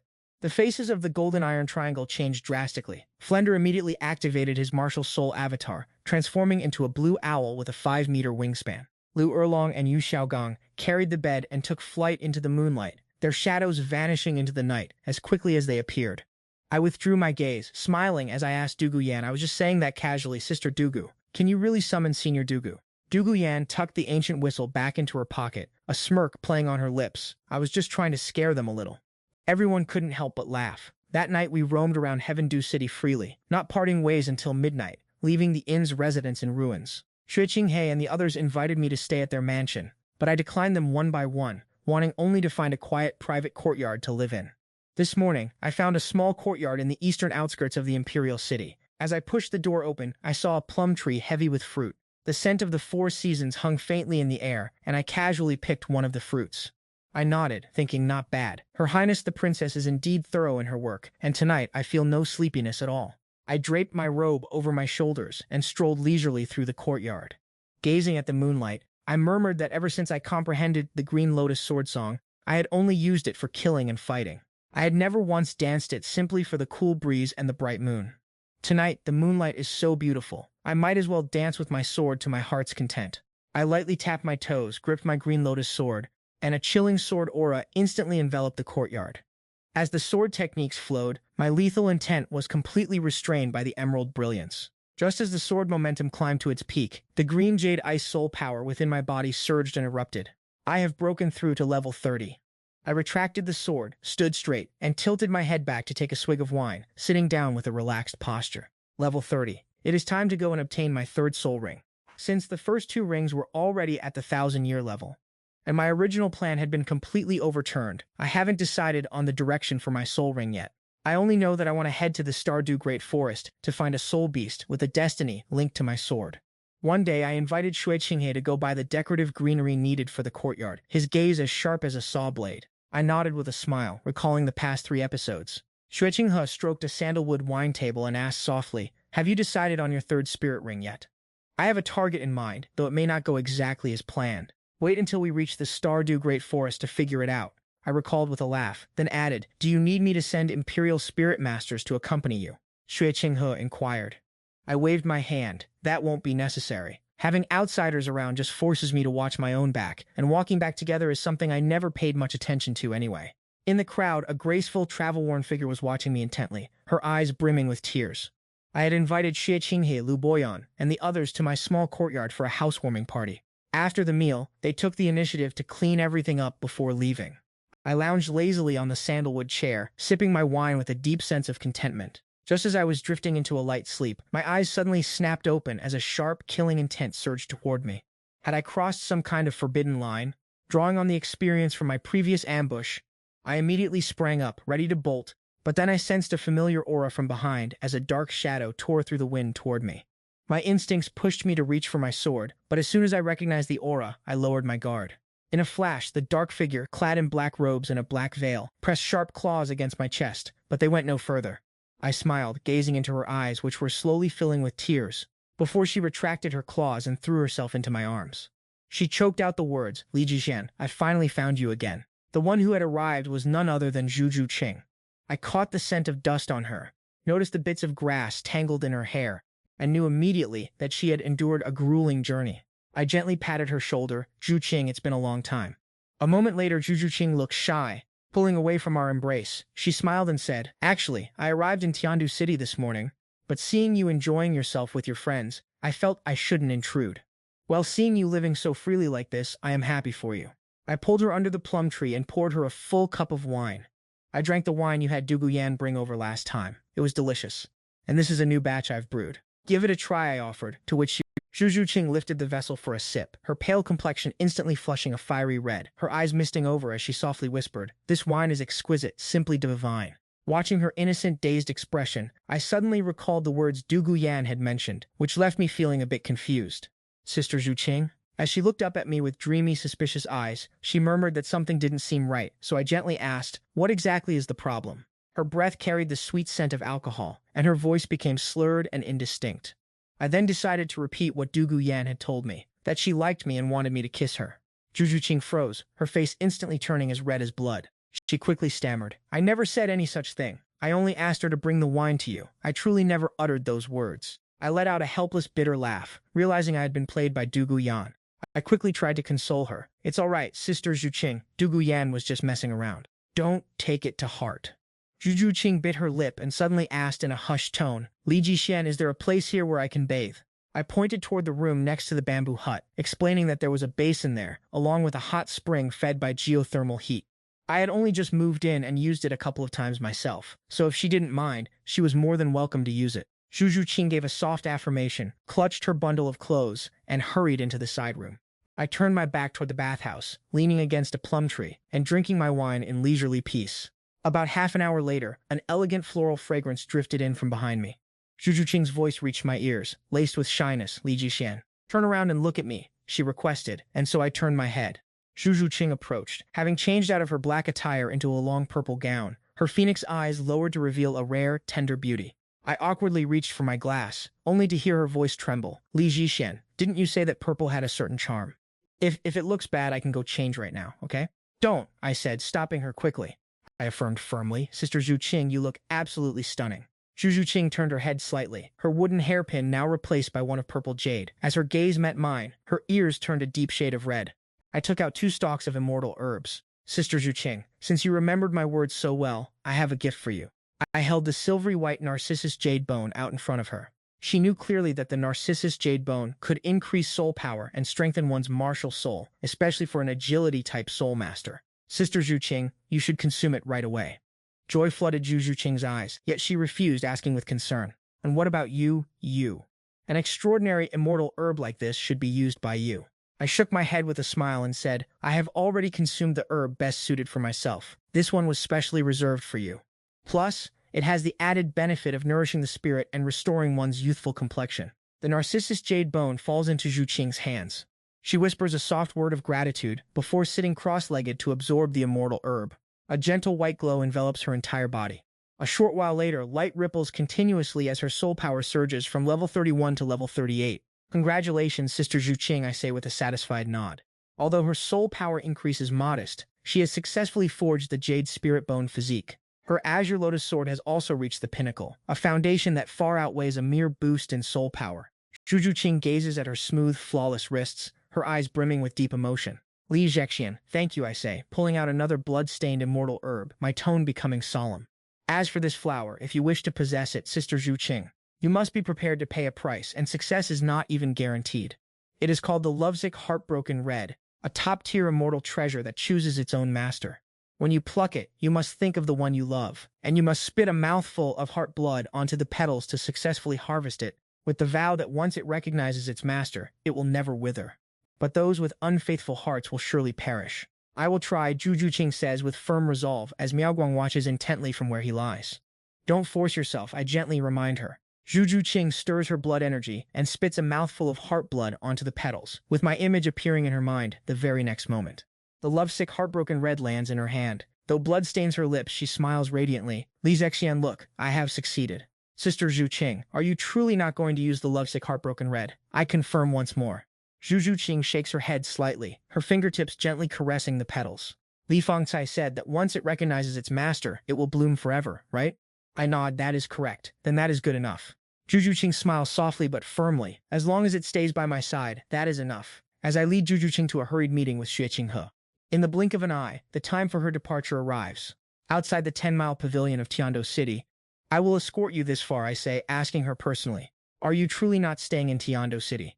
Zhu Qing clutches her sleeves and quietly replies that she cannot. Beneath her long lashes, tears begin to shimmer. She desires to become stronger, to stand by my side as an equal, and she refuses to be nothing more than a woman under my protection. Very well, I nod. Take care on your journey, Sister Zhu Qing. Remember, if anyone bullies you, you must tell me. Zhu Qing lowered her head, then suddenly turned and threw herself into my arms. Ninan repeated the words Du Guyan had once spoken, telling me to consider them as her own, and that she would fulfill them when we next met. With that said, she turned, mounted her horse, and rode away until her figure faded from sight. After helping for so long, I took a sip of wine. It was finally time to hunt for my third spirit ring. Once I had seen Zhu Qing off, I threw all my energy into preparing for that third ring. Du Guyan, Yi Lingling, and the 4 members of the Huangdou team all insisted on coming along. Yu Feng spoke bluntly, stating that since my first 2 spirit rings were both 1,000-year achievements, he had to accompany me for this third one. I agreed. In my heart, I knew the limit for a spirit master's third ring was usually 1,000 years, but because I possessed the 9-branch martial spirit and the glory spirit vessel body, I was determined to pursue a configuration that shattered those limits. Once preparations were complete, our group of 7 set off for the Stardew Great Forest. Meanwhile, at the Crown Prince's residence, Xue Qing returned in the early morning light, and without even looking up, she asked if Li Jie had already left Heaven Dew City. Yes, by early tomorrow morning, he should reach the outskirts of the Stardew Great Forest. Snake Lance hesitated for a moment, before asking if the young master was worried about him. He quietly followed to protect Xue Qing, set down a jade bottle, and made it clear he didn't like being disturbed. He then headed toward the rockery behind the courtyard. The rockery split apart, revealing a hidden entrance. He walked down the stone steps to find Zhao Wuji chained firmly against the cliff face, his flesh torn and covered in blood. But when Snake Lance applied a green medicinal liquid to his wounds, they immediately began to knit back together. Yet the man just shrieked, begging for death. 2 elderly eunuchs stepped forward, receiving cold instructions from Xue Qing. ordering them to shatter every bone in his body until he was nothing more than a cripple, then to have him thrown back to Shrek Academy. Before Li Jie personally executed him, he was not to have a single day of peace, nor was he to be allowed to recover. After several days of travel, we arrived at the edge of the Stardew Great Forest.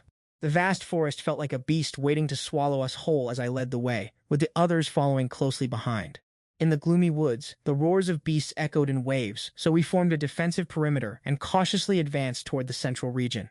Big boss, we're finally in the Stardew Great Forest, so tell us, what exactly is your goal for this third spirit ring? Yufeng asked in a low voice. I spoke calmly, explaining that the blood-toothed demon fox wasn't a bad choice, and you have your eyes set on such a ferocious beast? Yi Lingling asked with curiosity.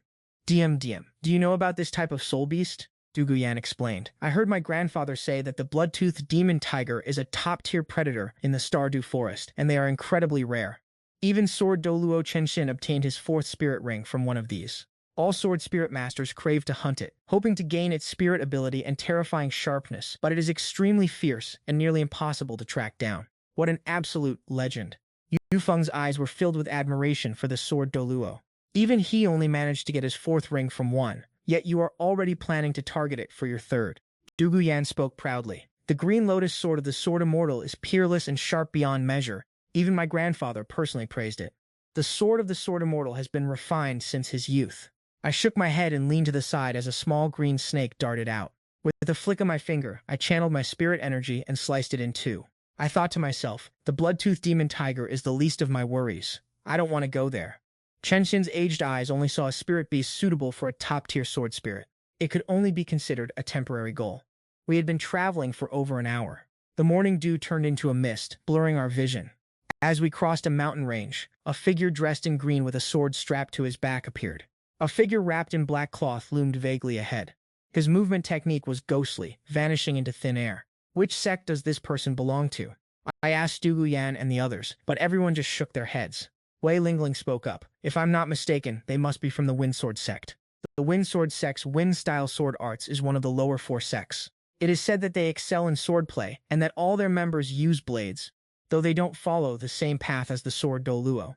Wei Lingling added that the sect master of the Windsword sect is Feng Bailong, an 89th level spirit Duluo, who once compared himself to the Sword Duluo and even challenged Chen Xin. Afterward, he claimed to be in seclusion, while also claiming to be perfecting his sword arts, even using a black silk blindfold. After hearing what my mother said, I knew this guy was unforgettable. Chen Xin headed north, which was quite interesting, so I pointed in another direction and said, let's head this way instead. Let's not stir up any unnecessary trouble. About half an hour later, we crossed paths with the disciples of the Fengjian sect. As a standoff began, a young man wearing robes embroidered with swirling cloud patterns stepped forward. He turned toward the woods, cupped his hands in greeting, and announced, I am the young sect master of the Fengjian sect, Feng Buyu. May I ask where you honored friends have come from? An elder hurriedly whispered a reminder that Buyu had made a mistake. The people are to your left. Feng Buyu ripped off his black blindfold and complained, who switched this to a real one for me? I just realized their blindfolds were nothing but a gimmick, purely for show. I cupped my hands and replied with a smile, I am Li Zhexian, a traveler of the world. My companions and I have traveled from Tiando City. Feng Buyu locked his gaze onto me. He spoke with overflowing enthusiasm. Brother Zexian, your posture is as sharp as a blade. With eyes that keen, could it be that you are a fellow practitioner of the sword? I nodded with a smile, acknowledging his words, and he grew even more impressed as he studied me. Feng Buyu dramatically reached out to grab the hilt of my sword and said, meeting like this is fate. How about you and I? The elder quickly interrupted. Do not forget the purpose of our trip. Feng Buyu looked disappointed but conceded. Very well, official business comes first. Goodbye for now, Brother Zhexian. When we meet again, we must find a quiet place. Sit by the candlelight and discuss the Tao. With a farewell, they vanished into the distance like a gust of wind. Yufeng stared in disbelief, muttering, this guy is way too familiar for a stranger. I couldn't help but chuckle to myself, finding the person quite intriguing while harboring my own suspicions. Feng Buyu's sword heart is pure, and his talent is far from ordinary. Yet, in the original story, he was completely unknown. I suspect it's because he relied too heavily on the Fengjian sect. He lacked the drive to keep up with the top geniuses. Looking at the combat prowess of the seven devils on the other side, Feng Buyu asked excitedly, Uncle Master, did you feel that? The sword intent of Brother Li Zhexian was truly sharp. The elder nodded with a grave expression. Indeed, his power is restrained yet deep. If he were to draw his sword, the lethality would be unfathomable. Feng Buyu pressed further. Uncle, if I were to use my wind and thunder techniques, how many of those disciples could he fend off? The elder pondered for a moment. 5 would be his limit, a matter this old man will keep a close eye on. The hunting ground for the blood-sucking demon spider is nearby, so gather your spirits. I, Dugu Yan, Wei Lingling, and the 4 members of the Imperial fighting team make 7 of us. We advance cautiously through the gloomy forest, surrounded by thick trees with dark green leaves and damp, soft soil beneath our feet. The air is thick with a nauseating stench, and white bones are scattered everywhere, creating an omen of impending doom. Even the sunlight has vanished without a trace, and an invisible pressure fills everyone with primal terror. It is clear that we have stepped into the territory of a terrifying soul beast. Yu Feng's voice trembles with fear. Look, what is that? We follow his gaze. We see a jet-black stone face, covered in vines and etched with dense wood-like patterns. There are claw marks several meters long, and a murderous aura hits us head-on. Let's go take a look, I say in a low voice. Everyone holds their breath as we approach the claw marks, the aura becoming so dense it's almost impossible to stand. I step beneath the claw marks and run my fingertips over the deep grooves. A sharp, stinging pain hits me instantly, and my blood stains the claw marks bright red. Yet the surface inside the claw marks remains smooth and flawless. My pupils constrict in shock as I exclaim, sword energy. How can the claw marks of a blood-toothed demon tiger contain sword energy? Wait, this blood-toothed demon tiger has facial features? A roar like rolling thunder erupts from the northern forest, shaking the trees violently. The ground begins to quake, and the tremors are coming from the direction of the Fengjian sect. They must have encountered the blood-toothed demon tiger. My expression shifts, and I command, hurry, we need to go see. Like streaks of lightning, the 7 of us dash forward at top speed. A few minutes later, I suddenly slam on the brakes, stopping abruptly. Wait. Dozens of meters ahead, a thin, shimmering red mist rolls in like a tidal wave, carrying a foul, bloody wind that descends upon us with crushing weight. Dugu Jie, hurry and contact the others. Dugu Yan quickly produces 7 pills and tosses them precisely to each person. Everyone swallows the pills immediately, crouching low to remain hidden in the dense foliage. Moments later, the tide of blood and bone finally stops. A massive beast, 6 meters long with rippling muscles, steps out with majestic ferocity. Its eyes, like blood-red lanterns, glow in the dark, and its mangy red and black fur drips with fresh blood wherever it walks, leaving a trail that is absolutely chilling. Only after that terrifying aura has completely faded away do we cautiously peek out from our hiding spot. Gong Feng's face is deathly pale as he whispers, "The blood-toothed demon tiger is truly terrifying. It is a miracle we escaped that." I stared toward the fading trail of blood, my eyes filled with the shock of 10,000 years. This blood-sucking tiger demon has existed for 10,000 years. Shui Duguyan's face turned pale as he nodded, saying, "Moving with the scent of blood and storms is the signature trait of a 10,000-year-old blood-sucking tiger demon." I furrowed my brows. Why? Why would the claw marks of this blood-sucking tiger demon contain the essence of a sword soul? Could it be that even beasts can cultivate the sword path? Are we still going to chase it, Swordmaster? Everyone's eyes turned toward me, and I shook my head, saying, "With only our strength, we are absolutely no match for a 10,000-year-old blood-sucking tiger demon. First, let's go check on the situation with the people from the Fengjian sect." We followed the trail of blood along the ground, arriving at the area where the sounds of tiger roars had erupted. Before our eyes, the land was in ruins, almost leveled to the ground. The earth was scarred with crisscrossing trenches and splattered with patches of blood. Scattered across the ground were shards of broken cocoons, severed limbs, and tufts of tiger fur. Feng Buyu was helping the old man in the blue robe. The Fengjian sect disciples were in a miserable state, their faces filled with terror.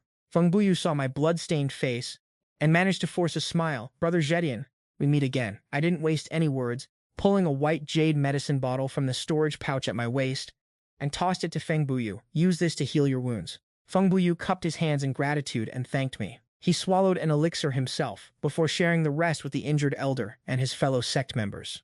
"What is the strength of that beast?" Feng Buyu's expression shifted, and he gave a bitter, helpless laugh. "Brother Zhechen, although it has only just reached 10,000 years of cultivation, the combat power of that blood-sucking tiger demon is truly terrifying. One of my subordinates, who has already reached level 70, witnessed it firsthand, and was still no match for it." After swallowing the elixir, the blue-robed elder's breath began to stabilize, and he cupped his hands to me, saying, "I am Feng Xiao, an elder of the Fengjian sect. Many thanks to young hero Zhetian for the medicine. Young hero, since you have come to the Stardew Forest, you must also be here to hunt for spirit rings. The blood-sucking tiger demon is clearly beyond what you can handle, and given its terrifying ferocity, you should stop thinking about it. Take this old man's advice. It would be best to leave here immediately." My eyes flashed slightly, and I let out a low laugh, still fixated on the 10,000-year-old blood-sucking tiger demon. We would also like to witness what you can do. Elder Feng Xiao, why don't we join forces? Flicker of joy rose in Feng Buyu's eyes. Feng Xiao arched his white brows, looking Wang up and down, his tone dismissive, implying it wasn't that he didn't want to, but that he simply didn't want you all to throw your lives away for nothing. My smile remained unchanged as I took a single step forward, and 2 bewitching purple spirit rings surged from beneath my feet with a painful intensity, the resulting pressure causing Mount Bai to shake violently. The disciples of the Fengjian sect were filled with shock, crying out in disbelief. 1,000-year purple spirit rings? Both of them are 1,000-year rings. How can this be? Feng Buyu's eyes glowed with excitement as he tightened his grip on his sword hilt, while Feng Xiao's eyes were filled with pure, unadulterated disbelief. And shaking his head with a bitter smile, he muttered, "It seems I am merely a frog at the bottom of a well." I retracted my spirit rings and cupped my hands in a salute. Senior is truly kind-hearted. To be honest, being able to travel with you is a great advantage for a junior like me, but those faint bloodstains lead to a truly dangerous place. Every extra person is an extra bit of strength. My companions here are all young masters from Tiando City, each possessing extraordinary abilities. They will surely be of use. As for how the spoils are divided, why don't we evaluate the opportunities as they arise, Senior Feng Xiao? The Feng Xiao manor values loyalty and honor. Very well, young hero, then let us wish for a pleasant cooperation. An agreement was reached, and the alliance took a moment to rest and reorganize before following the blood trail once more. The faint trail led to a low-lying basin, where it strangely vanished, forcing us to widen our search area. Not even half an hour after entering the depths of the basin, the air was filled with an unusually bone-chilling cold. We must be cautious and stay on high alert the deeper we go, Feng Xiao warned in a deep, grave voice. As the vegetation thinned and the path opened up, a strange, eerie aura shrouded the far end of the basin, and a barren, grassless expanse appeared before our eyes, the ground stained deep red and piled high with white bones, with a murky pool of water in the center and a massive cavern entrance carved into the cliff wall, emanating an ancient and oppressive weight. But what truly gripped the soul was the streak of sword energy that had pierced through the mountain from deep within the cave. And the moment my eyes locked onto that sword mark, it felt as if all the energy of heaven and earth was converging on this very spot. In a haze, I saw a youth in white robes brandish his sword, leaving behind a world-shaking strike that completely overwhelmed my spirit. A moment later, Feng Buyu suddenly spat out a mouthful of blood, and the wind-swift sword in his hand let out a mournful cry.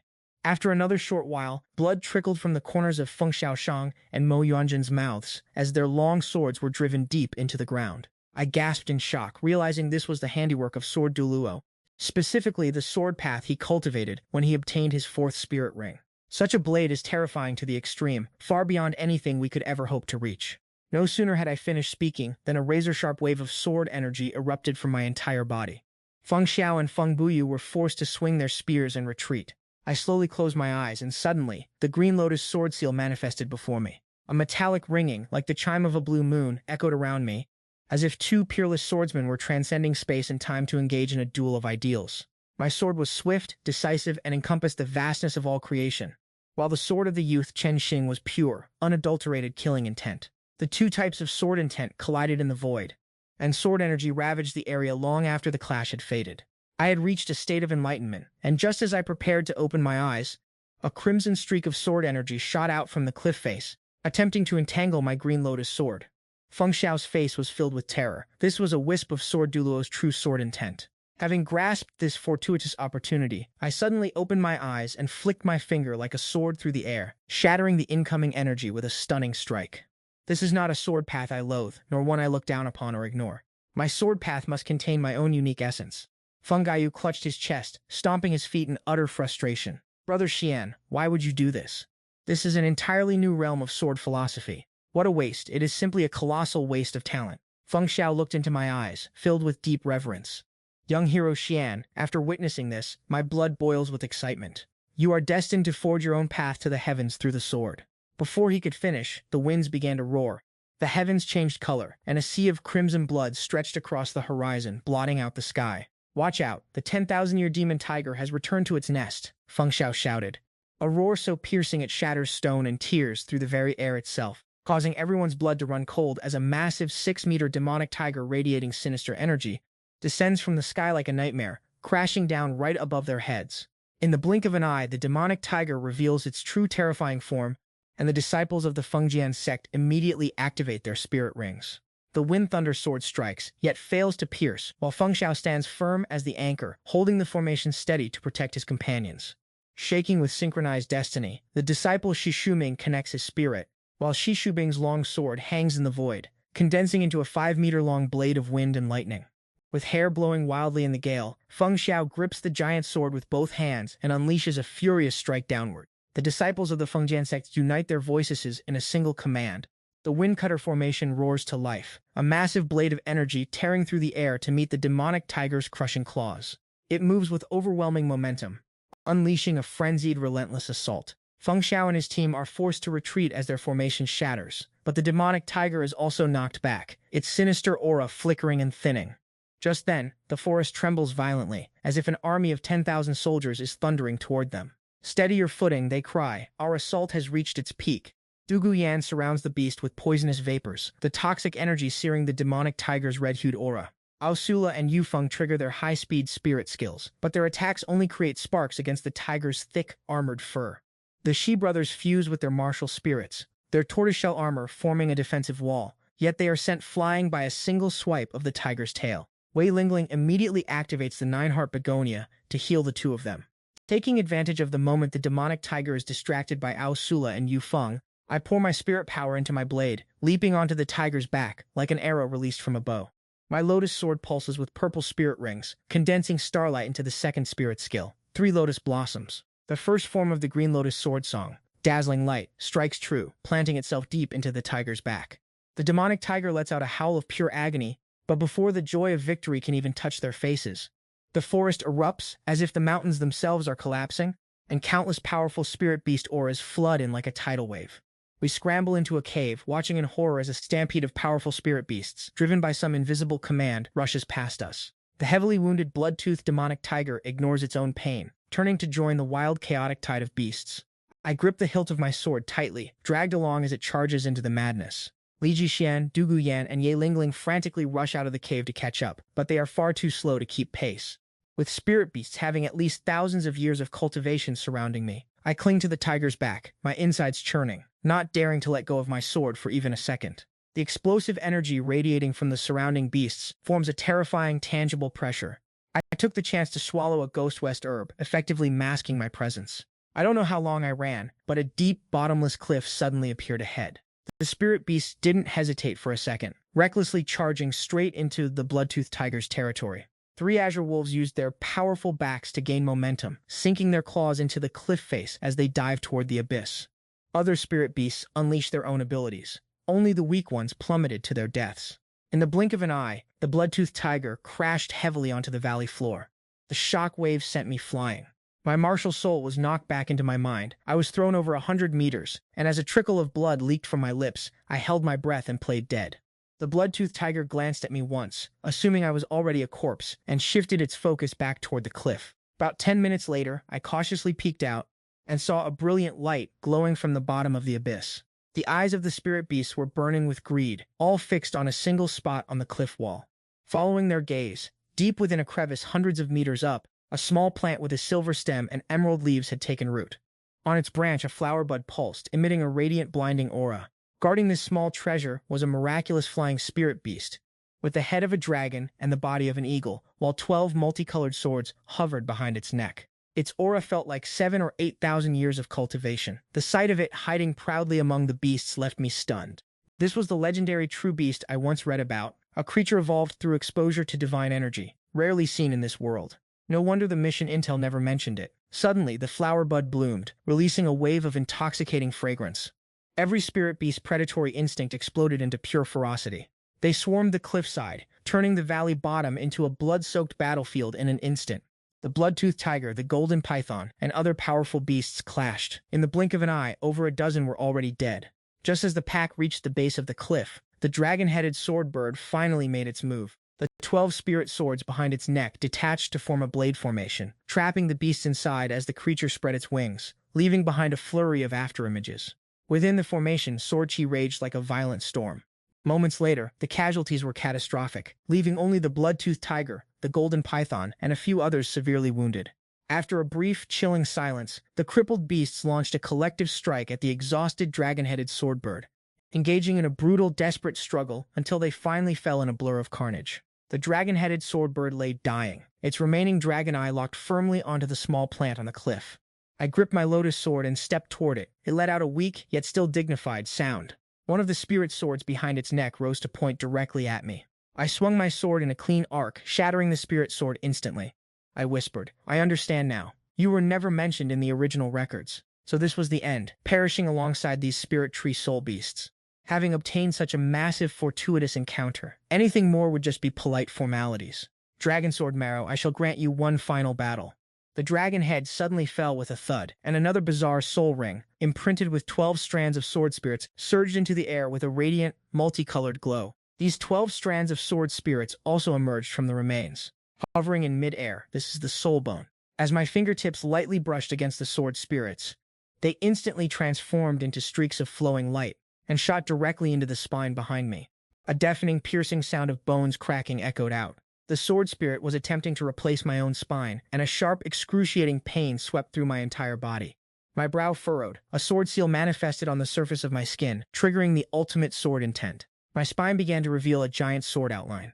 So, I have been nurturing a sword bone all along. These 12 strands of sword spirits are the final key to activating my true core bone. The sound of bones shattering and regenerating rang endlessly in my ears. This is the final metamorphosis of bone refinement, as the 12 sword spirits fuse into my innate sword bone. The newly formed sword bone spine is divided into 12 segments. The first 2 segments radiate with spiritual light, ice, and fire. The remaining segments are as pure and translucent as jade. I slowly rose to my feet, my presence as majestic as a god. The sword aura diffusing around me crushed the surrounding bones, causing them to tremble in a mysterious rhythm. 2 sword spirits hovered in the air behind me, one shimmering with starlight, the other intertwined with ice and fire, striking the massive cliff face with precision. It sliced the solid rock into perfectly square blocks. I was momentarily mesmerized. The innate sword bone can harbor 12 different attributes, a perfect complement to the vast, all-encompassing path of my Green Lotus sword song. With the system perfected, I pulled out Qingchuanzi's gourd, took a swig, and sat cross-legged to begin absorbing that brilliant soul ring. Absorbing this soul ring proved far more difficult than expected, as the violent sword aura tore at my flesh, and deep within my body, there remained a trace of chaotic blood energy that was difficult to refine. Just as I reached my limit, I swung my sword, slicing off a petal of the spirit tree on the cliff wall. The petal entered my mouth, and in an instant, a warm, soothing flow extinguished the violent sword aura and calmed my rampaging blood. Half an hour later, deep within his pupils emerged a sword formation composed of 12 spirit swords. His soul power surged instantly from level 30 to level 33. The third soul skill was now clearly imprinted within his mind. This purple soul skill is named the 12 Petals of the Azure Lotus. Standing tall, a smirk played on his lips as he muttered that it was time to return. The others must be anxious for him. Meanwhile, Dugu Yan, Ye Lingling, and 6 others were locked in a joint battle with the disciples of the Wind Sword sect. While searching for him, they encountered a pack of hunting, moon-howling wolves. Dozens of massive, sturdy white wolves, with fierce, bloodthirsty glints in their eyes, surrounded them completely. The most difficult aspect of these moon-howling wolves is their coordinated pack tactics. The dozens of wolves split into 2 groups. One led by the alpha wolf charged at the Wind Sword sect, while the other swarmed Dugu Yan's group. Everyone was too desperate to find him to focus on the battle, and they were quickly wounded, forced to fight back in a struggle for survival. Although the Wind Sword sect unleashed their Wind Thunder artifacts, they were struggling to fend off the wolves, who were now targeting Ye Lingling in the center. The wolves closed in silently. While Dugu Yan and the others were pinned down, one moon-howling wolf lunged directly toward Ye Lingling. "Lingling, watch out!" Dugu Yan and the others cried out in unison, rushing to help. Yet they couldn't break free from the starving pack, leaving Ye Lingling to stumble and fall. Just as she closed her eyes, bracing for the end, a streak of light tore through the air. In a flash, it pinned the lunging moon-howling wolf firmly to the ground. It was a sword blooming with 12 azure lotus flowers. "The Azure Lotus Sword!" Dugu Yan and the others exclaimed in shock. Ye Lingling opened her eyes to see the brilliant radiance of the sword light. Beside the Azure Lotus Sword, a figure flashed through the air with a blood-red aura. It was Li Tiexian, arriving just in time. Everyone heard his voice and hurriedly retreated. They saw an imprint of 12 blades manifesting beneath his feet. A brilliant multi-element soul ring circulated, pulsing with overwhelming power.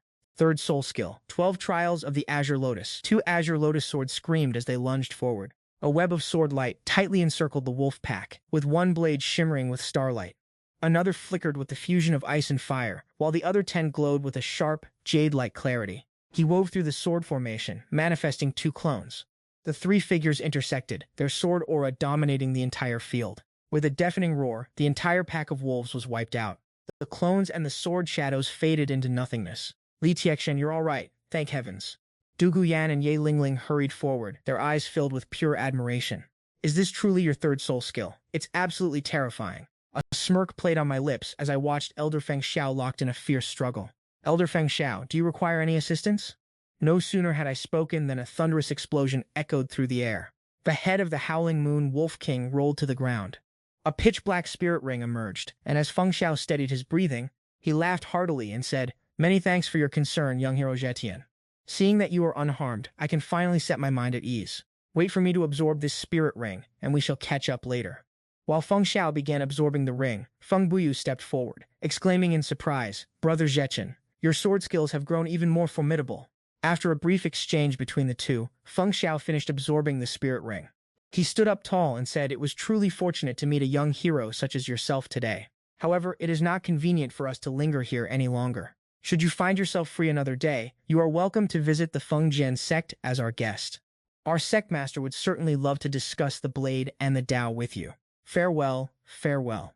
As the members of the Fengjian sect bowed and departed, I turned around and said with a smile, "Let's go. The mission is complete, and I appreciate all your hard work for the cause. I'll treat everyone to a meal at the Tiandu arena. I'm going to eat until that idol is broke." Yufeng beamed with excitement. "You did the least amount of work, yet you're the only one thinking about food." Oscar gave him a playful smack on the head. "Damn you, Oscar, I see you're itching for a fight again." Yufeng flew into a rage, and the two of them descended into a chaotic scuffle. The Shi brothers chuckled foolishly and joined in on the fun.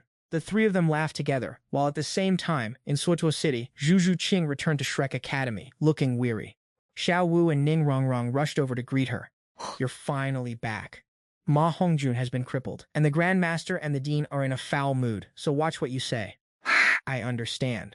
Zhu Qing wiped the sweat from her brow, remaining calm. Daimubai saw her and suddenly stood up, blocking Zhu Qing's path. "Did you go to Tiando City to meet that guy? Do you realize it was he who crippled Fatty?" Zhu Qing ignored him completely and headed straight for the girls' dormitory. "You stand right there." Daimubai could no longer contain his anger. His spirit power surged throughout his body as he lunged toward Zhu Qing. "Daimubai, what are you doing?" Xiao Wu, Ning Rongrong, and Oscar shouted toward Zhu Qing. "Look out!" Zhu Qing transformed into a black streak of light, dodging the attack while unleashing a powerful wave of spirit energy. Episode 37, Yu Xiaogong Flender, and Liu Erlong stood up abruptly as Zhu Qing drew her blade. Yu Xiaogong and Flender moved in unison to block her path, but as she lunged forward, her movements were erratic, and her blade struck viciously across Daimubai's face. With a sharp slap, Daimubai was sent flying back, crying out in pain. Daimubai clutched his face, his killing intent surging. "That is enough."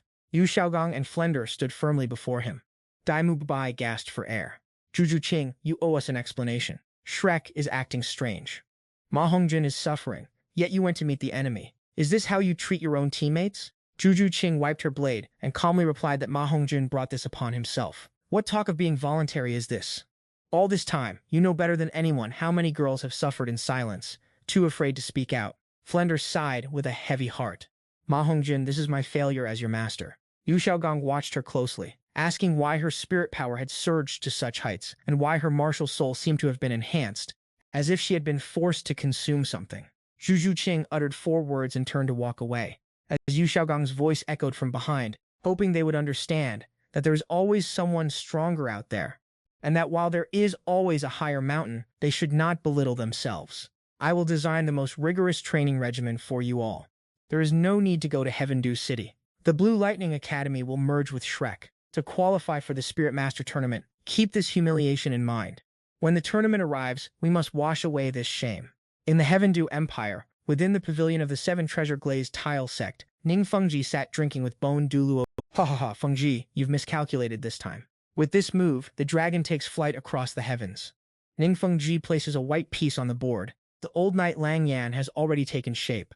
Whether the winds blow from east, west, north, or south, I remain unmoved. Besides, I have no desire for us to fight amongst ourselves.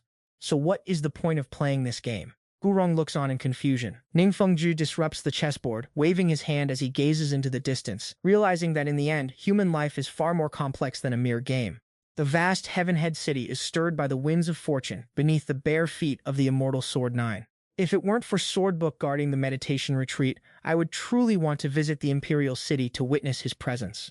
Wurong shakes his head with a smile. Remember how we all thought that the immortal was not worthy of Rongrong back then? Looking at it now, we were truly short-sighted. Fengzhu, do you have any regrets? Ningfengzhu remained silent for a moment. Regrets? Perhaps a little.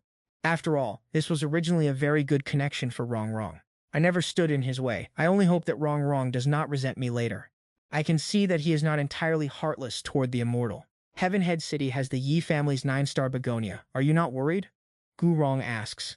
Ningfengzhu shakes his head. First of all, he will not help the Yi family deal with the 7 Treasures Glaze sect. As we understand him, he will never return to the sect. Not to mention, Swordbook is there to bear witness. In this world, who can shake my 7 Treasures Glaze sect? Initially, he was indeed brilliant, but as the supreme leader of the world's sword path at that time, only Chenshin and Wurong could match him. That is true, but Chenshin truly considers the immortal as his final successor. He genuinely views him as the heir to his legacy. If he discovers the immortal's peerless natural talent, he would likely be overjoyed. As the words fade, the sword marks shatter with a thunderous roar. A figure in white robes emerges, hidden within the clouds. In an instant, the clouds disperse, and there standing in the courtyard is Chen Xin. His gaze sweeps across the two as he speaks. What were you just saying about the immortal? Meanwhile, the 7 of us ride back toward Heavenhead City. Looking at the majestic city walls, a smile appeared on everyone's face. Upon arriving back at Tiando City, they agreed to report their safety home first, reminding everyone not to forget their filial duties before meeting up tomorrow. Everyone agreed, and one by one they went their separate ways. Duguyan asked, "Little brother, where are you headed? Why don't you come to my place? My cooking is excellent, and the soup I make is top tier. My grandfather would surely be delighted to see you as well." Wei Lingling let go of her hand and whispered, "Come to my place instead. I can make soup too, so don't go anywhere else." I patted my storage pouch and replied, "I'm heading to Heihua Lake to find Xue Qinghe for some fishing and drinks." Duguyan pouted and muttered, "Why are those 2 young men always sticking together?" My cheeks flushed slightly, and I waved my hand dismissively. Go on. You two are truly something else. What kind of strange things are running through your heads? If you keep this up, I won't even speak to you when we meet for the 5-element sword competition tomorrow." Saying this, I hurried away amidst the laughter of the 2 girls. By Heihua Lake, Xue Qinghe was just about to toss his fishing rod aside in frustration as his spirits faded. Suddenly, his rod was pulled toward the center of the lake. He reeled it in to find a silver fish, his eyes lighting up with a rare moment of joy. If Li Zhexin were here, I would have to show him properly. I am definitely not coming home empty-handed. Second brother, I saw everything. Leaning against a willow tree, I laughed and teased. Why so glum, Your Highness the Crown Prince? Fishing alone isn't nearly as fun without me. Xue Qinghe was both startled and overjoyed. He took a step forward but stopped, trying to regain his composure as he said, "You're back," his heart's secret laid bare by my sudden appearance. Looking embarrassed and flustered, he turned his face toward the reed marsh. I laughed and pulled out some grilled snacks, saying, "Let it go. Aren't there snacks to enjoy right here? Don't tell me you went out on an adventure and didn't miss your brother.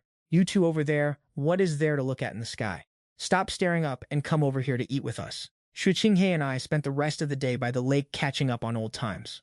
It wasn't until dusk that we returned, having enjoyed a day preparing for the 5-element sword competition. I hosted a banquet for everyone at Danxiang Pavilion. Yu Tianheng, the captain of the Imperial fighting team, happened to return just in time. He shouted, demanding a challenge, only to be taken down by my 2 glasses of strong wine. Everyone drank from noon until the sun went down, and I stumbled back to my small courtyard. Just as I was about to speak, a calm voice echoed through the air. "So indulged in wine and spirits, can you even hold your sword properly anymore?" I instantly sobered up and dashed into the middle of the courtyard, looking up to see a figure in white standing on the roof. It was Chen Xing. Chapter 63. Chen Xing and Li Zhexin discuss the sword. Chen Xing meets Chen Xing. I whisper his name with a complicated tone. Chen Xing lowers his gaze to look at me, a flicker of comfort hidden in his eyes. "Can you not even call me master anymore?" My lips parted, but the words master remained trapped deep in my throat. Long ago, when Ning Rongrong left me, he didn't say a single word, and this wedge between us is something I have never been able to let go. "Senior Chen Xing, what brings you here?" Chen Xing raises his hand, and the 7-kill sword suddenly appears in his grip, 7 blood-red patterns winding along the blade. In that instant, everything around us fades into nothingness. Between heaven and earth, only he and the sword in his hand remain. I summoned the green lotus sword. Lotus flowers bloom across the blade, and a surging aura of sword energy erupts. Your immortal slaying sword is sharper than before, but if the wielder lacks the strength to command such power, it will only backfire and turn into an empty vanity. Chen Xing gazes at the green lotus sword, a flash of golden light sparking in his eyes. I glance at him, the first soul ring wrapping around my blade. The first soul skill unleashes a chilling breeze. My heart remains still and undisturbed, my wrist flickers, and the sword of slaughter cuts a clean, narrow line. My sword breaks in silence. This move relies on the wind, but its true essence lies in its disintegration. The three realms of the sword Tao. The lower sword slays men, the middle sword slays hearts, and the upper sword slays karma. The lower sword slays men. The intent is in the strike itself, not in mere displays of empty grandiosity. In the midst of the battle, I force the Green Lotus sword to split into twin shades of ice and fire. The second movement of the Green Lotus sword song is the Sword of Duality. The ice and fire vortex tears forward, and Chen Xing calmly takes a single step. He taps the seven-kill sword once, simple and precise, and the ice and fire vortex shatters with a thunderous roar. With its ferocious flames and biting frost, it looks peerlessly powerful. But in reality, it is abandoning the roots for the branches, relying on the sword to hack through the thorns, cutting away the chaotic distractions within the heart, and severing the dependency on external, borrowed strength. Is this blade truly your own, or have you become a slave to the fire and ice? I look him straight in the Senior Chen Xing, you are mistaken. All things under heaven and earth can serve as a foundation for the sword path. I am not the sword, and the sword is not me, yet I can command it, merge with it, and turn external forces into my own strength. This is my sword, this is my control, this is my acceptance. Do not speak to me of mere tools. I channel starlight into the blade, and the sword's core erupts with brilliant light. Witness this, strike. Sword Song of the Soul, first form. Chen Xing shakes his head, channeling the power of the stars from the heavens. He appears to have reached the threshold of cutting leaves, yet his foundation is fragile, drifting into a crooked path. He strikes his sword into the galaxy, and my Yaoguang arrow shatters the moment it makes contact. First of all, your path is fundamentally flawed. By using the 10,000 laws as a base, you appear to encompass all things, but in reality, your foundation is scattered across an eternity, rather than dwelling within the sword itself. External power can grant you a moment of dominance, but it cannot forge a sword tower that pierces the heavens. The sword must be pure, and the heart must be singular. Anything else is a deviant path. My hand splits open, blood staining my grip. Baishan is tattered and worn, yet his gaze remains crystal clear. Senior Chen Xing, your power is truly world-shaking. You have shattered my Yaoguang, and for the rest, I humbly ask for your guidance. But Senior, on what grounds do you claim that the Starlight of Fire and the Sword of Ice and Fire are deviant paths? I gesture toward the heaven and earth. You say the sword must be pure and the heart singular. May I ask, what is purity and what is singularity? In my eyes, the operation of this vast galaxy, is that not the greatest and most exquisite sword scar in the universe? This cycle of ice and fire, birth and destruction, is that not the most primal and violent sword intent in the cosmos? My all-encompassing sword path does not rely on external objects. Instead, I use my body as the sword sheath, using my heart as the shadow, condensing the laws of heaven and earth into a single strike. The golden light shimmering. It is no hallucination, but the blood of the universe reflected by my sword heart. The intertwining of ice and fire. It is no illusion, but the principle of yin and yang driven by my sword chi. And if I am forced by you, it is not because I am lost to a false future. At this very moment, my sword heart has not yet perfectly fused all phenomena into one blade. I tilt my head to drink my wine. My third soul ring rises, 12 green lotus swords forming a lethal array. The sword core breaks free, while Starlight and Icefire dual swords hover behind me, manifesting two clones. Though my all-encompassing sword path is not yet fully mastered, I can still borrow the power of my soul rings and bones to reveal a glimpse of its true sharpness. With a divine heart, I wield my sword to meet him. The sound of metal clashing rings out like a rapid incantation.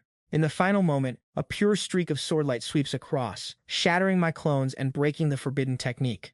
I stumbled backward, barely keeping my footing. The battle is far from over, and with the myriad manifestation sword path and the soul bones in this era, I am far from your level, Spirit Sovereign. Your schemes are truly grand. You are gifted with immense talent, having already formed the initial stage of two types of sword intent. But human strength has its limits. Who knows when one will reach the end of the road? The vast path of the myriad manifestation sword is incredibly difficult to master. It is hard to attain true focus, he said with a complicated tone. I whispered that even the silent can have fangs. But the forest has no fangs, and with that, his sincere heart turned into a streak of light and vanished into the distance. His voice drifted back on the wind. In 1 month, I will come to meet you again. If you are certain this path is feasible, go and traverse the upper 3 sects and the lower 4 sects. You might find something there that can assist you. I bowed and cupped my hands, asking, Senior Spirit's Sovereign, may I dare to ask what realm lies beyond the third technique of the track Diep style? After a long silence, a plum blossom fell onto my shoulder, and the Spirit Sovereign's voice echoed near my ear. Wait until you arrive, and you will understand it yourself. That night, I sat alone beneath the plum tree, sharing my shadow with the moon, and suddenly, the mysteries of the fourth technique and the past of the Spirit Sovereign became clear in my heart. Inside the Seven Treasures glazed tile sect, Ming Feng was stationed at Gulong. Never had I seen the Spirit Sovereign as open-hearted as he was then. As the sky began to brighten, the Spirit Sovereign returned, drinking a potent liquor that had been untouched for decades. He laughed aloud, declaring, The path is never lonely, the path is never lonely. After that night, I dedicated myself to secluded cultivation to refine my soul bones and sword techniques. I emerged from isolation just in time for the upcoming Soul Master tournament. Academies from all over were arriving to compete and exchange techniques. Xue Qinghe was busy managing the royal team's special training, leaving me with some free time. I decided to head to my familiar noodle shop. As I sat there, the 7 members of the Blazing Fire Academy walked in, led by the intense and aggressive Huo Wushuang. The vice captain, Huo Wu, was stunning and flamboyant, the group dressed in striking red uniforms that radiated a scorching heat. They ordered a meal and began to listen to the storyteller recounting the legend of Jianjiu. Huo Wu looked toward my brother and asked, Do you also like listening to stories about Jianjiu? Yes, I enjoy them. I nodded, and she asked, Have you ever seen him fight in a soul arena? Is he really as formidable as the storyteller claims? I clicked my tongue and replied, Formidable? He is even more terrifying than the stories suggest. A blaze of fighting spirit ignited in Huo Wushuang's eyes. Hopefully, this trip will offer a chance to broaden my horizons. The next day, Xue Qinghe arrived at the residence with a dish of 3 immortal chicken. We sat beneath the plum blossoms to share the meal and discuss matters. My father, the emperor, is unwell, so the responsibility for the academy exchange has fallen onto my shoulders. The Royal Academy team represents the imperial family, and we cannot afford to lose face. As for Yu Tianxing and his group, while they are strong, I would prefer to stay home and focus on my research. He spoke frankly, and I replied, I understand your intentions. If the royal team fails, then I shall step in to take their place. Xue Qinghe smiled, saying, Only you truly understand me. Recalling the Blazing Academy team from the day before, he nodded and added, Then let me go and join in the excitement. The Heaven Dew Imperial Academy Arena was the center of attention for the exchange tournament. The stands were packed, and the air was filled with endless speculation. The Royal Academy is bound to win, but the Kamikaze and Blazing Academies are not to be trifled with. If we can get Jianzhu, our victory will be secure. Suddenly, everyone's gaze shifted toward the entrance of the VIP seating area. Xue Qinghe walked in at the center, with Dugu Bo to his right. To his left were the 3 senior educators. And the young girl in white walking beside Dugu Bo was none other than myself. Catching the whispers of the crowd, I muttered, I could have just waited in the stands. Was it really necessary to make such a grand entrance? Dugu Bo wore a rare, amused smile as he replied, You were invited here to put out the fire, so don't be so modest. Meng Shenji and the others laughed in agreement, as they had long been aware of my true identity. Once everyone was seated, Xue Qinghe stood up to welcome the 3 elite academies to the Heaven Dew Arena. His long-winded speech made my eyes grow heavy with sleep. It was hard to reconcile this version of him with the one from yesterday.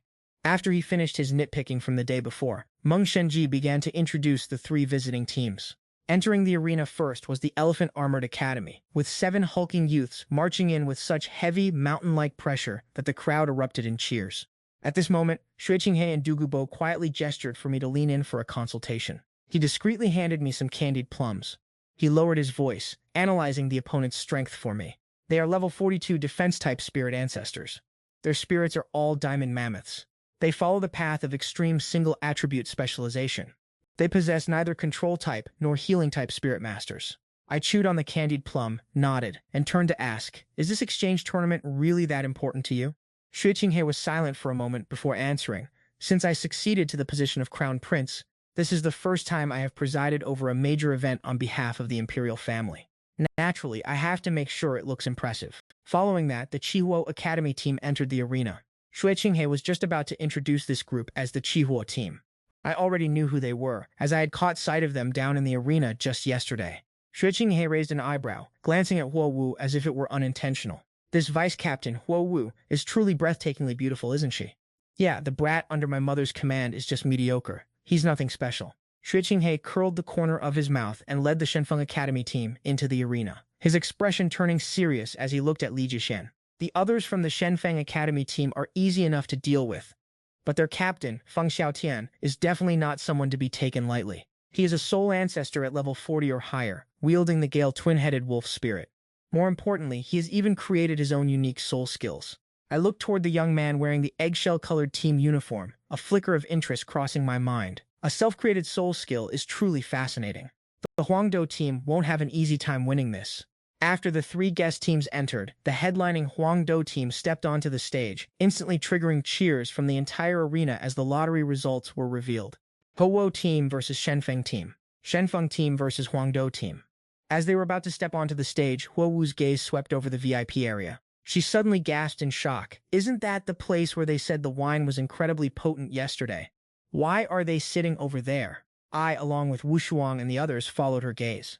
My brow furrowed slightly. For now, let's put these minor matters aside. The first match is already destined to be a brutal battle. Everyone, perk up. It's clear that the Huangdo team is heading onto the stage. Yu Tianheng pushed his way in.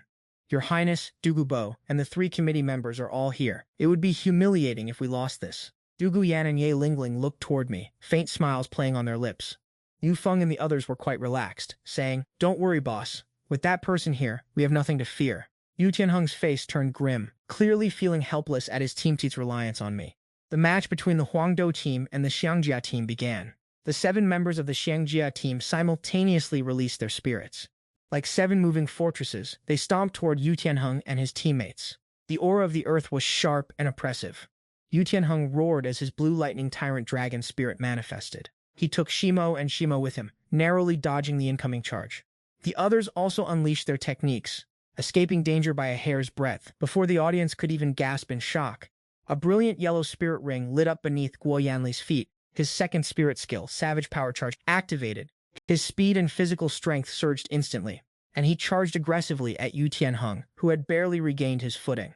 Yu Tianheng didn't retreat, but pressed forward as his yellow spirit ring rose. His first spirit skill, Lightning Dragon Claw, was unleashed. With a thunderous boom, the two massive forces collided, sending shockwaves ripping across the entire arena. Yu Tianheng was pushed back 3 steps, while Guo Yanli stumbled back 5 before finding his balance. The sheer dominance of the blue lightning tyrant dragon was evident, turning the silent, tense audience into an erupting volcano of cheers. High up in the guest seats, the 3 committee members looked on with visible satisfaction. Xue Qinghe kept a calm expression as I lazily read my secret manual while watching the match, before the 6 members of Dugu Yan's team gathered for a fierce counterattack. The Huangdo team struggled hard to defeat the Elephant Armor team, but their joy didn't last long. In the match between Shenfeng and Qihuo, Feng Xiaotian was simply too dazzling. His spiritual blade power was peerless, raining down wind blades like a violent storm. Even with Wu Shuang and Yu He's help, we could barely hold our ground. Yu Tianheng unleashed the Xuankong technique. The audience was crushed under the pressure. Xue Qinghe looked on, and the gaze of my uncle and the 3 committee members shifted directly toward me. I put down my secret scroll and looked up at the stage with a sense of intrigue. Xue Qinghe, cool and calculating, knew exactly what that look on my face meant. I already had a plan in mind. In the end, the Qihuo Academy was defeated. After a 1-hour break, the exhausted Huangdo team ultimately could not stand against the Shenfeng Academy. Yu Tianheng stood there pale, his face etched with the sting of defeat. Feng Xiaotian stood proudly on the stage, arrogantly declaring that he was grateful for everyone's leniency. Our Shenfeng Academy has been fortunate enough to take first place in this exchange tournament. According to the rules, the captain of the winning team must accept a challenge from any spirit master of the same generation. I wonder which fellow student would like to step up and offer some guidance. The area beneath the stage fell into a heavy silence, with no one daring to speak. Feng Xiaotian smiled and turned away, while I picked up my warm cup of wine, took a sip, and stood up to walk toward Qinghe. This wine you brought won't taste as good once it gets cold, so I really should finish it quickly. As soon as I finished, I moved with lightning speed, standing in the middle of the arena, and shouted toward Feng Xiaotian, I'll take you on. The entire crowd was stunned, while Dugu Yan and the others couldn't help but smile. Ba Wu's face flushed with a mix of shame and pure rage. Just yesterday, I asked him about the sword hair. Was he truly as formidable as the storyteller claimed? He had nodded with such confidence, and as it turns out, he was simply singing his own praises. I couldn't help but let out a bitter, wry laugh. But what he said was actually the truth. The shamefulness the storyteller spoke of is likely nothing compared to his own inherently carefree and loose nature. Hairan turned his gaze toward Captain Yu Tianheng. This is the very man who pinned you to the sword bridge wall with a single arrow. Yu Tianheng's face darkened, turning as black as the bottom of a charred pot. If you had mounted your diamond mammoth there instead, the outcome wouldn't necessarily have been any prettier than mine. Feng Xiaotian turned around and nodded. My kicks have no eyes, so be careful. Before he could even finish his sentence, Feng Xiaotian cupped his fists and launched his attack. 4 spirit rings swirled beneath his feet, pulsating with power. His second spirit skill, Twin Wolf Possession, was activated. Then came his fourth spirit skill, Demonic Wolf Storm. 6 razor-sharp wind blades erupted forth, completely sealing off every path I had to dodge. I didn't move an inch, yet sword energy raged across the arena, and in a heartbeat, those wind blades shattered into nothingness. The entire audience erupted in a deafening roar. Sword hair is indeed the sword hair, I said calmly. Use your 36 consecutive gale kicks now, otherwise you won't have another chance to strike. Feng Xiaotian felt a heavy pressure as his fighting spirit surged to its peak. He unleashed his third spirit skill, spreading the wings of the wind behind his back. Combining them with the speed of his second spirit skill and the Twin Wolf Possession, he lunged toward me like a soaring gale force comet. High-speed 36 consecutive gale kicks. I gently lifted my wrist, and with a casual flick, my lotus sword met his strike. A thunderous explosion echoed out, the shockwave sweeping across the entire arena. Feng Xiaotian was hit by the recoil, staggering backward time and again. I stood tall, my figure radiating a dignified and awe-inspiring aura. Everyone was stunned, but only Dugubo narrowed his eyes, admiring the brilliance of the move. He realized I was using the opponent's gale force momentum to sharpen my own sword intent. Feng Xiaotian, the 36 strikes of the gale transformed into a raging green tempest, yet I remained as composed as a mountain, unmoving amidst the chaos. Why not meet such gale-like strikes with the rhythm of the rising tide? I thought, pulling out a flask of wine. I tipped my head back, lost in a drunken daze, my eyes hazy as I parried every strike purely on instinct. Suddenly I began to chant in my drunken state. The fierce gale is like iron armor, yet the soft breeze heralds the second month of spring. It is nothing more than a spring breeze stirring the leaves into a string of jade. Golden light erupted in my eyes, and without a second glance at the struggling Feng Xiaotian, I turned and headed toward the edge of the arena. I needed to grasp this fleeting spark of insight to perfect my sword intent. Yu Tianheng, Great River Sword, where do you think you are going? Feng Xiaotian has not yet hit the ground. If you leave the stage now, you lose. I didn't even look back. My Lang Ping Qinglian sword shot out from behind me, piercing through his sleeves and pinning him to the high wall at the edge of the arena.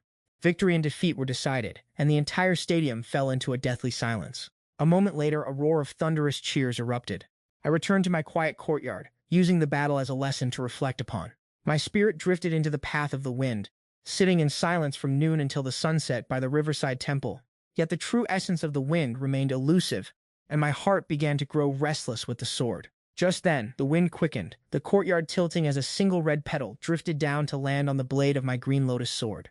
I opened my eyes, flicked the blade, and swung. A strike as swift as the wind sweeping through plum blossoms, unrestrained and untethered by the world. Borrowing a sliver of the night wind, I rose, my sword light flickering in 1,000 shadows that tore through the evening red. Deep inside, my heart felt like the wind-shedding plum blossoms, finally finding a stillness that could calm the inner fire. In the dead of night, as the wind died down, I unleashed my sword for the third time. A final long resonance echoed out. The night sky split open by the blade's glow as the first light of dawn spilled through. I tilted my head back, drinking in the moment before slashing upward, cutting through the long night and the darkness within my heart. Even as the colors of the world faded, my resolve would not wither, remaining as evergreen as the day it was born. The next morning, I realized a sliver of sword intent within the wind, though it was not enough to complete the new sword technique. I suddenly recalled the words of Yi Lingling. The sect master of the Fengjian sect, Feng Bailong, uses black silk. After hearing the suggestions from Yi and Chen Xin, I secretly mused to myself that perhaps the key to the third stage of the Green Lotus Sword Song lies within the Fengjian sect. I slept straight through the day and into the night, until the sound of knocking woke me from my slumber, only to find Huangdou, Xiangjia, and the Qihua Shenfeng teams crowding my doorway. With so many people, I simply stepped aside and ushered them into the courtyard. So, what was it you all promised me? I'll say it now. I'm not in the mood to fight, so don't expect any heavy penalties today. Yufeng snuck up beside me to whisper his grievances. Boss, they've been hounding me relentlessly, demanding I bring them to you and refusing to let up. They even threatened to beat me up. Feng Xiaotian bowed his head in a mocking salute. Regarding the drinking contest, we know we can't beat you in a fight, but we've heard you love your wine more than your own life. So today our 3 teams have joined forces, and we are determined to drink you under the table. Guo Wu, Wu Shuang, and Wu Yanli bowed in unison. Do you dare to accept the challenge? If you're so intent on getting me drunk, then fine, let's go. Since you've started this, I, Li Zhixian, won't be coddling you anymore. If you want to be reckless, you'd better be prepared for the consequences. After washing up and changing my clothes, I led everyone to the Dansheng store to drag Dugu Yan along. While Lingling asked, "Where is Qinghe? Isn't he coming with you guys?" Dugu Yan shot me a glance. "Remember, your good brother Shui Qinghe is a crown prince. He isn't as free and easy as we are. I doubt he'll be showing up today, don't you think?" I just wiped the sweat from my brow and nodded in agreement. Meanwhile, inside the Tiandu Imperial Palace, Shui Qinghe was reporting to Emperor Shui Ye. The Huangdou Academy unfortunately lost to the Shenfeng Academy, but the captain of the Shenfeng team, Feng Xiaotian, has become a rising star at the Royal Soul Arena. Emperor Shui Ye remarked with a satisfied expression. "Reward him with fine wine, silks, and 10,000 pieces of gold. A talent like this should be serving the imperial family." Shui Qinghe wore a look of helplessness. "Father, this Jianzhu has a free-spirited nature, like a wild crane in the clouds. I have already tried promising him high ranks and noble titles, but he wasn't moved in the slightest to enter the palace." Emperor Shuiye sighed with regret. "That is truly a pity, but forget it. Qinghe, you have done well. What reward do you want?" Shui Qinghe waved his hand, his voice sounding weary. "I have been feeling quite drained lately, so I dare to ask, could your majesty grant me a few months of leisure? To step away from the desk and the stress of the throne to rest and recover my strength." Emperor Shuiye laughed heartily. "I grant you 10 days off. There is no need to report for duty, and you are exempt from all political affairs." Shui Qinghe offered a genuine smile. "Thank you, Father Emperor, for the favor. I shall move into the Crown Prince's palace." Snake Lance looked troubled, his expression betraying his deep concern. "Young master, the Spirit Hall is counting on you, and with the angelic inheritance at stake, your status cannot afford even the slightest mistake. Please, do not hide anything from your subordinates." Shui Qinghe remained calm, weighing the gravity of the situation as the feathers of the serpent glowed, their whispers of blood and death manifesting in the air.